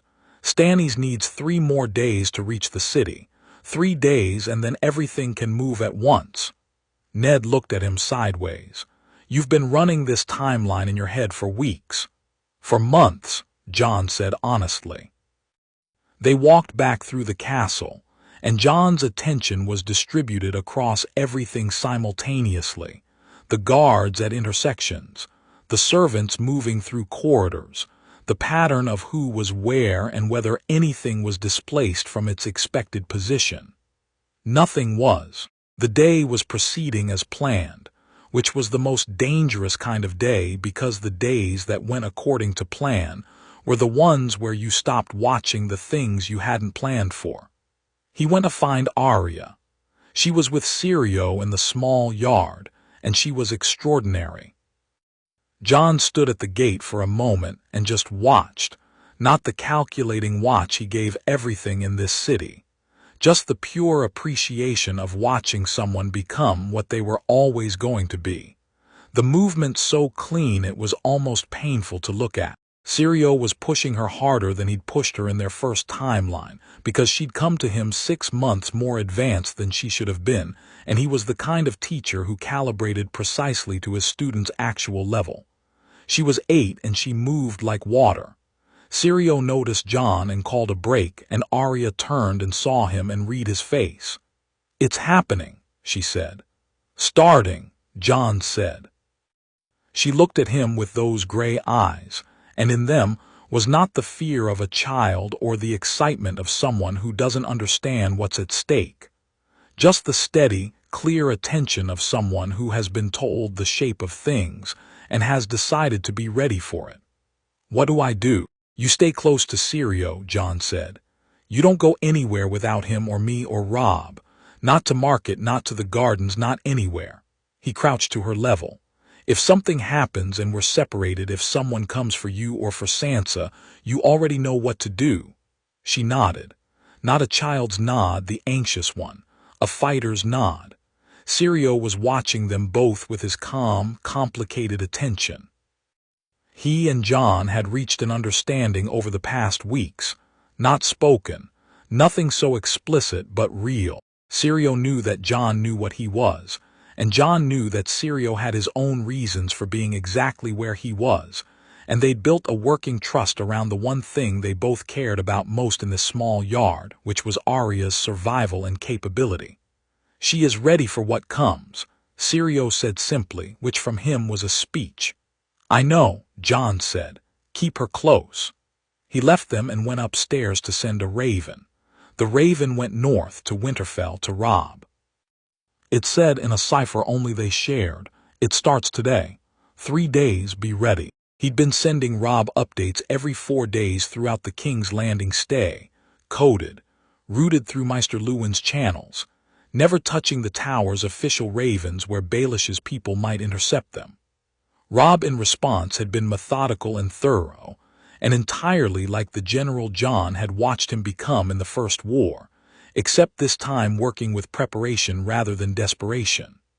The North, when Jon's raven arrived, looked nothing like it had looked the last time a crisis came from the South. Robb read the cipher at his desk in Winterfell's great hall, translated it in his head, read it again, and set it face down. He looked at Maester Luwin, who was sitting across from him reviewing correspondence with the patient focus of a man who had long since made peace with the Stark boys' unconventional approach to management. We need to send the prearranged ravens, Robb said. Luwin set down his letters, all of them. The first set, Robb said. The ones to Manderley, Mormont, Glover, Tallheart, and Hornwood. Not yet the Karstarks or the Umbers, those go in the second wave. He paused. And the personal letter to Lord Reed. Luwin studied him for a moment with the sharp eyes of a man who had watched 2 Stark boys transform into something much older than their years, and had spent months deciding what to do with that observation. He had arrived, apparently, at the decision to trust it. Should I ask what we're preparing for? Political instability in King's Landing, Robb said. Which may or may not become something that requires the North to have clear positions and clear alliances already established before anyone asks us to pick sides. He paused. And an ongoing threat from beyond the wall that has nothing to do with politics and everything to do with survival. Luwin was quiet for a moment. The White Walker reports, he said carefully. You've read them, Robb said, not a question. I've maintained the Watch correspondence for 15 years, Luwin said. The reports have been, he stopped, escalating in ways that are difficult to dismiss. He looked at Robb over the rim of his reading spectacles. Your brother believes these reports. My brother has very specific reasons for believing them, Robb said, which was as much as he was going to say. Luwin considered this. Then, with the deliberate precision of a man making a decision, I'll also draft a request to the Citadel for their records on obsidian mining on Dragonstone. He stood up. I'll send the ravens. Robb watched him go and thought about Jon in King's Landing managing a crisis on the ground, while Robb managed the North from a distance, and thought, this is how it should have worked the first time. Not one of them alone, improvising, reacting. Both of them together, one at the board and one in the field, covering each other's blind sides. The ravens went out. The first responses started arriving within 2 days. Manderley came back warm and quick. White Harbor had always been the most southern in temperament of the great northern houses, the most comfortable with politics and trade, and Lord Wyman Manderley understood immediately that the letter from Winterfell's heir was more than a courtesy. His reply confirmed that White Harbor's fleet was maintained and available, and that the Lord of White Harbor considered himself a strong supporter of House Stark's interests. Mormont was brief and to the point, which was the Mormont way. Bear Island stands with Winterfell. Always has. Howland Reed's reply came in his own hand, written in the cramped, careful script of a man choosing every word. It said, among other things, "I will come to Winterfell when called. I have waited a long time for someone to ask the right questions." And then, at the bottom, in a different hand than the rest, smaller and older-looking somehow, "The boy who came back is not the only one who sees true." Robb read that last line 3 times and then set it aside and went to train. He was in the yard when the second raven came from the south. This one was different from Jon's regular updates, shorter, the cipher compressed to almost nothing, which was their code for urgent and simple. He decoded it in under a minute. It said, "Cersei moved early. Everyone is fine. The plan held. Come when ready." He stood in the yard with the small parchment in his hand, and let out a breath that he hadn't entirely known he'd been holding for 3 weeks. Then he called for his horse. In King's Landing, 3 days before Robb's horse was saddled, Cersei had made her move on the morning of the second day after Robert's conversation with Ned. She'd been tipped, not by Baelish, who had the false information and was still calculating, but by one of her own ladies who'd overheard something and connected it to older concerns and come to the Queen in genuine panic. Jon had almost planned for this. Almost. He'd known there was a possibility Cersei might move on a different timeline, through a channel they hadn't anticipated. He'd planned for various flavors of it, but what she actually did was something none of them had quite expected. She didn't move against Ned. She moved against the children. 3 of the City Watch appeared at the door of the Tower of the Hand at dawn, with a story about escorting the Hand's daughters to the Queen's chambers at the Queen's personal invitation, delivered with the specific polite menace of armed men who have been told the invitation is not optional. Jory turned them away at the door, which was the right decision, and also the beginning of the clock. Jon was already up when it happened.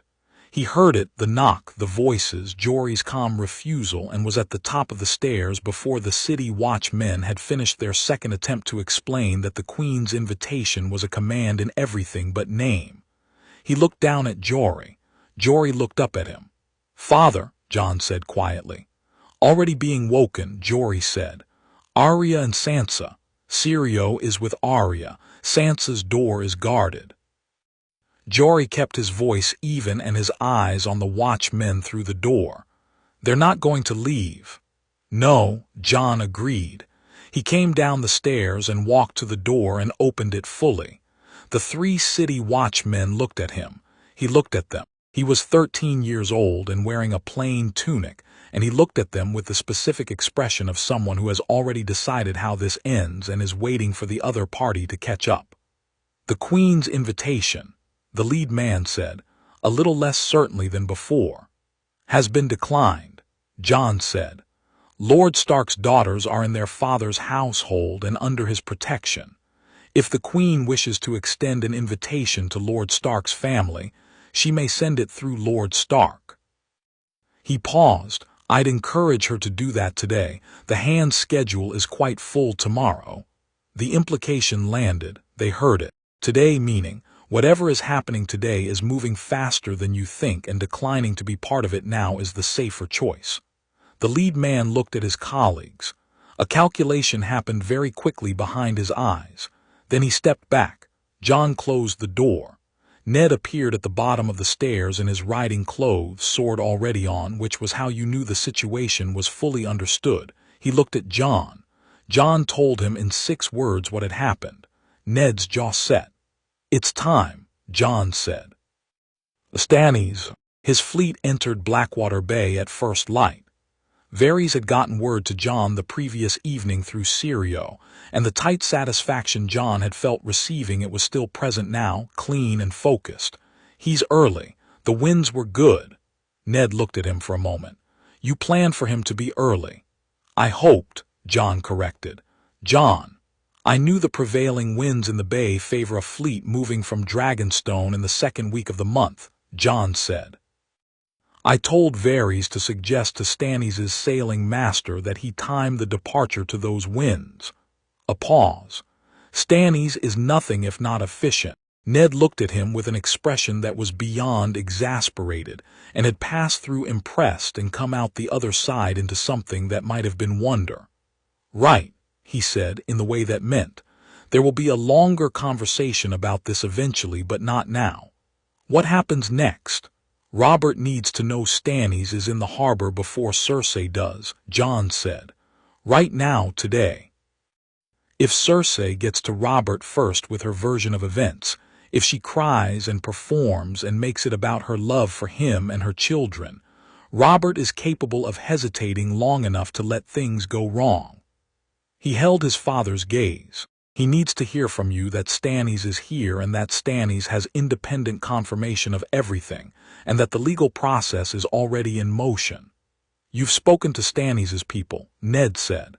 "I've spoken to Stannis," Jon said. A pause. "When?" Ned said. 4 days ago.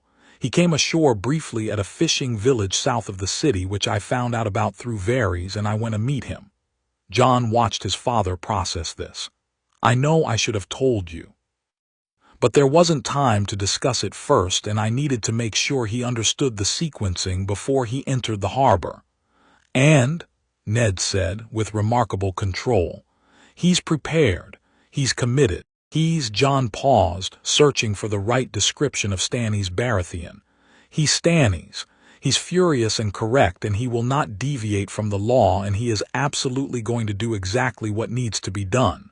Ned breathed through his nose. "What did you say to him?" "I told him the truth," Jon said. "About the evidence, about Robert, about the sequencing. I told him that Lord Stark would confirm everything within the week, and that the legal succession would proceed through Robert's formal acknowledgement." He paused. "I also told him about the wall." Ned went very still. "Someone in power needs to understand what's coming from the north," Jon said quietly. "Whatever Stannis is, he is not a man who ignores threats because they're inconvenient. He will take it seriously." He met his father's eyes. He did take it seriously. He asked very specific questions about the dragonglass stores at Dragonstone and whether they were accessible, and I told him yes, and he said. Jon paused, and something in his chest shifted slightly at the memory. He said it was the first useful information he'd been given in years. Ned looked at him for a long time. Then he turned toward the stairs. "I'll go to Robert now," he said. "You stay with your sisters." He paused on the second step. "Jon," Jon looked up at him. "Good work," Ned said, and climbed the stairs. Jon stood in the entrance hall for a moment after his father had gone, breathing the particular silence that came between things. The morning light was coming through the high windows, pale and slanted, and the Tower of the Hand was fully awake around him, the household moving with the contained urgency of people who'd been prepared for something happening and now felt it beginning. He went to Arya. She was in her room with needle in her hand, and Syrio sitting in the chair by the door with his arms folded, and the absolute stillness that Jon had come to recognize as Syrio's version of high alert. Not tense, just completely present. Every sense pointed outward. Arya looked up when Jon came in, and her eyes said, "Tell me." "It's moving," Jon said. "Stay here. Don't open the door for anyone except me, Father, or Jory, and if someone claims to be any of those people without the voice matching, treat them as hostile." He looked at Syrio. "If they force the door, they will not force the door while I stand at it," Syrio said with a simplicity that contained no bravado at all, just fact. Jon believed him. He went to Sansa. She was already dressed, sitting in the center of her room with the particular composed stillness of a Tully woman managing fear through form. She had her embroidery in her lap, and she was not looking at it. When Jon came in, she set it aside immediately. "I heard the watchmen at the door," she said. "Yes. They were coming for us." "Yes." She held his gaze steadily. "What do we do?" "You stay here and you wait," Jon said. "I know that's hard. It's the right thing." He sat on the edge of the chair across from her. "Sansa, I need to tell you something about Joffrey. He was going to be my husband," she said quietly. "In another version of things, yes." She absorbed this. "Was he kind to me?" Jon held her gaze and didn't look away and didn't soften it. Something moved through her face, not surprise, Jon thought. She'd been watching. She'd seen what she'd seen.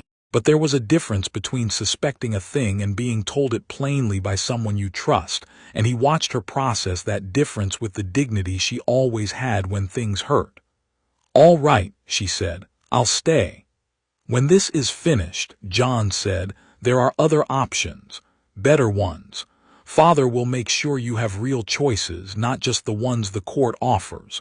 I promise you that." She looked at him, and for a moment the composure slipped slightly, and she was just a girl who had almost walked into something terrible and was only now understanding how close it had been. "Thank you," she said, and it was quiet and genuine and had everything in it. He left her and went to stand in the corridor. The hours that followed were the particular kind of slow that urgent waiting always was, each moment fully present, nothing happening yet, the sense of events gathering weight just out of sight. Jon stood and sat and moved through the tower and checked every point of entry and watched the street from the windows and waited. Varys appeared in the early afternoon through a door that shouldn't have been there, which Jon had known about since his second week in the tower and had been curious to see used. "The king has spoken to Lord Stannis," Varys said, without preamble. "They've been closeted for 2 hours. Cersei has been denied access to Robert's chambers 3 times, which is historically unprecedented." His voice was neutral, but his eyes were bright. "She sent for Jaime." "Where is Jaime?" Jon said. In the barracks with his own confusion and his own complicated feelings about loyalty and family and what he was told growing up versus what he's come to know, Varys said precisely. "He has not moved toward his sister. He has also not moved away from her." A pause. "He's waiting." Jon thought about Jaime Lannister, about the conversation Robb had built over 3 weeks of careful sparring and honest discussion, the real relationship that had formed there, the one that would have seemed impossible before it happened. He thought about what Robb had told him after those sessions. Jaime wants to be something different. He just doesn't believe he can be, because he spent 16 years being punished for his one right decision. "Tell Jaime that Lord Stark's sons hold him in respect," Jon said. "Tell him that what happens in the next 24 hours doesn't have to define the rest of his life, and that the people who understand what he did in the throne room when he killed Aerys are the ones who matter." He paused. "Don't pretty it up. Tell him exactly that." Varys looked at him. "You want him to stand down?" "I want him to make a choice," Jon said. "He's always been capable of it. He just needs someone to say it out loud." Varys considered this briefly. "All right." He moved back toward the impossible door. "Slynt's replacement has been appointed. Sir Bywater took command of the city watch an hour ago. His first act was to relieve 11 men from duty pending investigation." He glanced back. "Your sister has been practicing in her room with a wooden spoon as a blade. Syrio has apparently found this acceptable." "It is acceptable," Jon said. "Remarkable family," Varys said, and stepped through the door and was gone. Robert's formal announcement came the following morning. Jon stood in the gallery above the throne room with Sansa and Arya on either side of him, Ghost at his back warm and immovable, and watched his father stand beside Robert Baratheon as the king made 3 declarations in front of his court and his household, and a selection of the city's lords who had been summoned on short notice, with instructions that suggested attendance was not optional. The first declaration stripped Joffrey, Miachella, and Tommen of succession rights pending formal investigation, and named Stannis Baratheon as heir to the Iron Throne in their place. The second declaration named Cersei Lannister confined to her chambers pending a formal inquiry by the small council, to be overseen by Lord Stark's hand. The third, and this was the one Jon had suggested to Ned, carefully, quietly, in the hour before the announcement, formally acknowledged the Night's Watch's escalating reports as a matter of immediate crown concern, and directed the new master of coin to release funds for recruitment and supply. It was not everything. It was nowhere near everything. Cersei was contained but not defeated, and she was not a woman who accepted confinement as a permanent state. Joffrey was furious, which was information. Tywin Lannister was in Casterly Rock and would have received ravens by now, and would be calculating with the cold efficiency of a man who built Lannister power over 40 years, and had no intention of letting it go. But it was a beginning, a real one, built on the right foundations, moving in the right direction, with Stannis as its legal axis and Ned as its honest face, and none of the desperate improvisation that had destroyed everything the first time. Jon watched Robert's face as he read the declarations, and in it he saw the grief alongside the fury, the grief of a man who had loved a woman and been deceived in the most personal way possible, and who was doing the right thing anyway, because Robert Baratheon, at the core of him, had always been capable of the right thing when the people around him were honest with him instead of managing him. That was the thing everyone had always gotten wrong about Robert. He wasn't stupid. He was just surrounded by people who found it easier to maintain his illusions than to demand the man himself. Ned had demanded the man himself. It had worked. Arya's hand found Jon's in the gallery and held it, small and fierce, and he held it back and didn't look down at her because he didn't trust his face. 3 days later, Robb arrived. He came into the city through the river gate with 20 Northern Knights, which was not an army and not meant to be. It was a lord's son making a visit to the capital in the middle of political upheaval, perfectly reasonable, nothing to see here. He rode up to the Tower of the Hand in his good cloak with his auburn hair loose and the direwolf of Stark on his chest and gray wind at his horse's heel, and the people in the street nearest the tower watched him come with the particular attention of people who have been paying attention to shifts in the city's alignment. Jon was at the gate when he rode in. Robb swung down from his horse and looked at him and said, "Well," with his characteristic compression. "It held," Jon said. "Mostly. Mostly. There are complications. There are always complications." Jon looked at his brother's face, wind-reddened from the road, tired, but underneath the tiredness something that was sharply, genuinely alive. "The Boltons sent a raven south 2 weeks ago. I've been sitting on it." Robb's expression went very still. "Roose. Offering his services to Cersei's interest," Jon said, "which tells us he was already working angles before anything here happened." He paused. "He doesn't know we have it." "We go back to Winterfell," Robb said immediately. "Not because we're running, because the north is where the work is. Stannis has the south, Father has the hand. We have the north and the wall and everything that actually matters in the long run." He looked at Jon steadily. "Roose Bolton gets handled in the north, on our ground, in our own time." "Agreed," Jon said. They went inside and Jon brought Robb through everything that had happened, the evidence, Robert, Stannis, Cersei's confinement, Jaime's choice, which had been to do nothing, which turned out to be enough. Jaime had stood down. He had not helped his sister and he had not acted against Ned. And 2 days after the announcement, Robb's letter from the road had apparently reached him through Varys, and Jaime Lannister had sent back 3 words. "I remember." Good. Robb listened to all of it in the ordered, focused way he listened to battle reports. When Jon finished, he said, "What about Littlefinger?" "He's still in the city," Jon said. "He's adapted his position. He's now presenting himself as a supporter of the legal transition, which is pure Littlefinger. He has no loyalty that can't be redirected the moment the ground shifts." He paused. "Varys is watching him. I've asked Tyrion to keep a specific eye on his movements." He paused again. "And I've told Father everything we know about his network." Robb looked at him. "Everything. Everything." Jon met his eyes. "Baelish needs to be removed from power, Robb. Not physically, legally, formally, stripped of influence and relevance. The Crown's finances need someone who isn't him in control of them, and he needs to be somewhere he can't reach the people he wants to reach. Father will handle it." With Stannis to back him, yes. Jon paused. Stannis is not a man who gives half measures.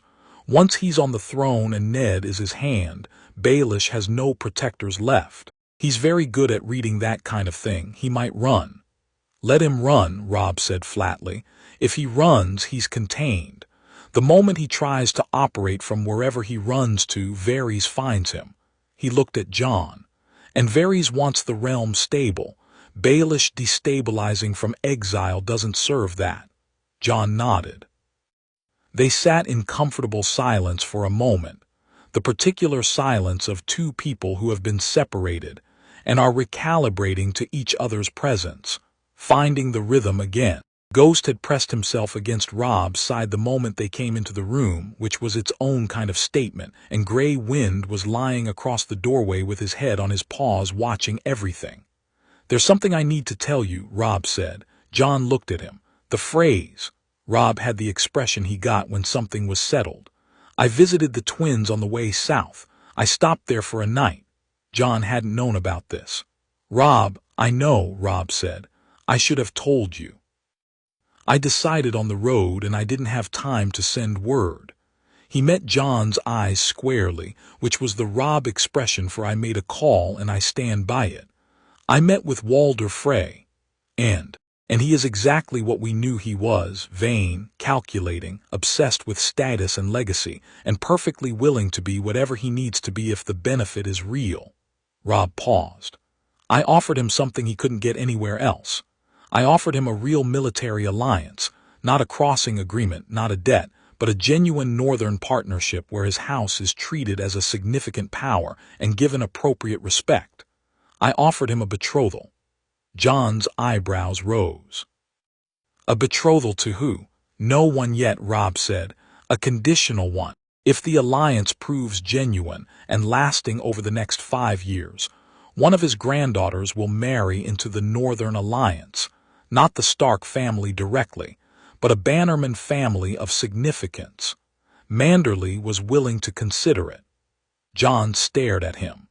"You negotiated a conditional betrothal to the Manderleys on behalf of the Freys before consulting anyone."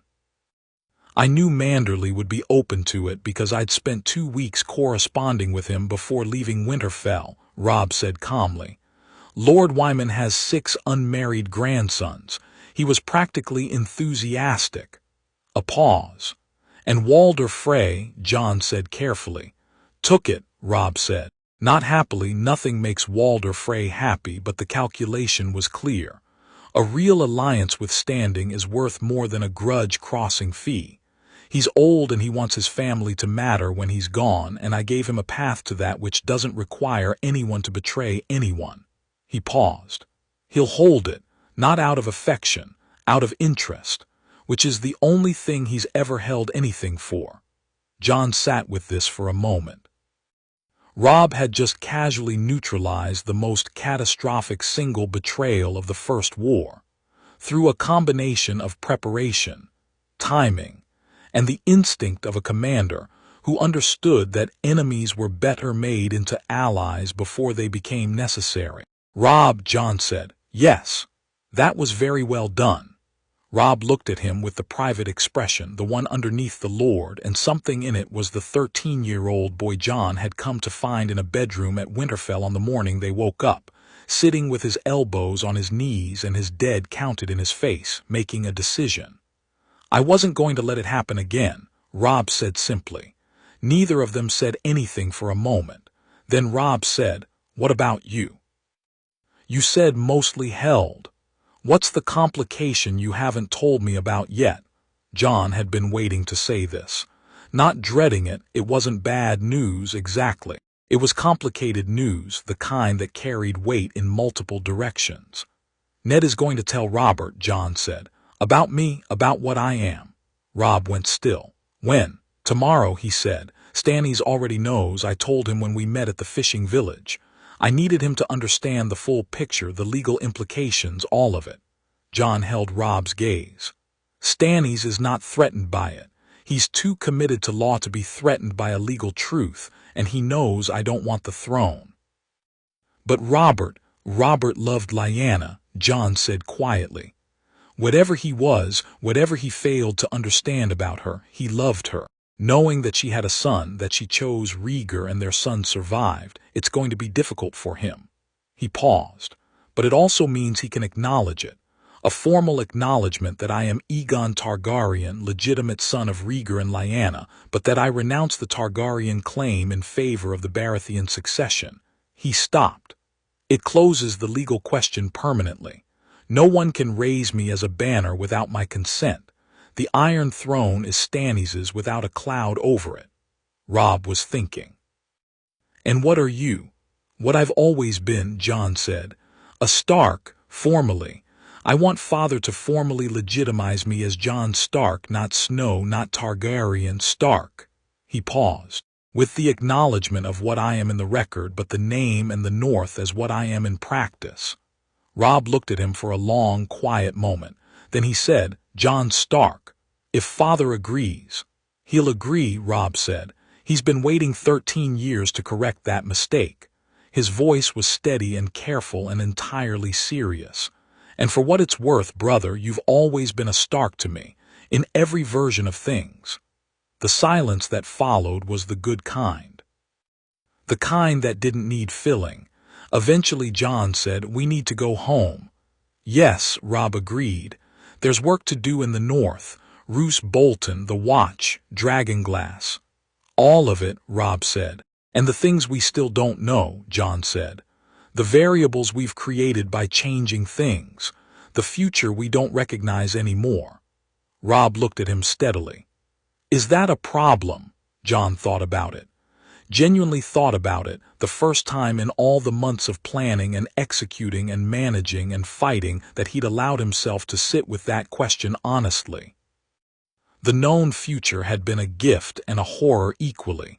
Knowing exactly what was coming meant you could move against it, but it also meant carrying every death and every loss before they happened. The future they were in now was unknown. New, full of variables and complications and things neither of them could anticipate. No, Jon said. It's not a problem. Robb nodded as if that was exactly the answer he'd expected. Good. Then let's go home. They left King's Landing 4 days later, Jon and Robb and Arya and a small household of Stark men, with Ned remaining as Hand of the King and Sansa at his side, both of them navigating the court with clear eyes and a network of allies and absolutely nothing to hide. Ghost and gray wind caused a moderate incident at the Gate of the Gods that neither direwolf appeared remotely apologetic about. They rode north. The farther they got from King's Landing, the more the air changed, the weight of the city lifting, the particular density of 1,000 agendas thinning out, until somewhere north of the neck they were breathing something clean and cold and honest. And Arya was talking at full speed about everything she'd seen and learned, and the direwolves were running loose in the fields alongside the road, and Robb was laughing at something Arya had said with the open, real laugh that Jon had last heard from a much younger version of him in a castle corridor years and deaths, and an entire world ago. Jon rode and listened to his family and looked at the northern sky, gray and vast and entirely itself, and felt something settle in him that had not been settled since he woke up in a boy's body in a room that smelled of pine smoke and old stone. Not peace. Not rest. Something more active than that, the specific calm of someone who is exactly where they are supposed to be, doing exactly what they are supposed to do, with exactly the people they are supposed to be doing it with.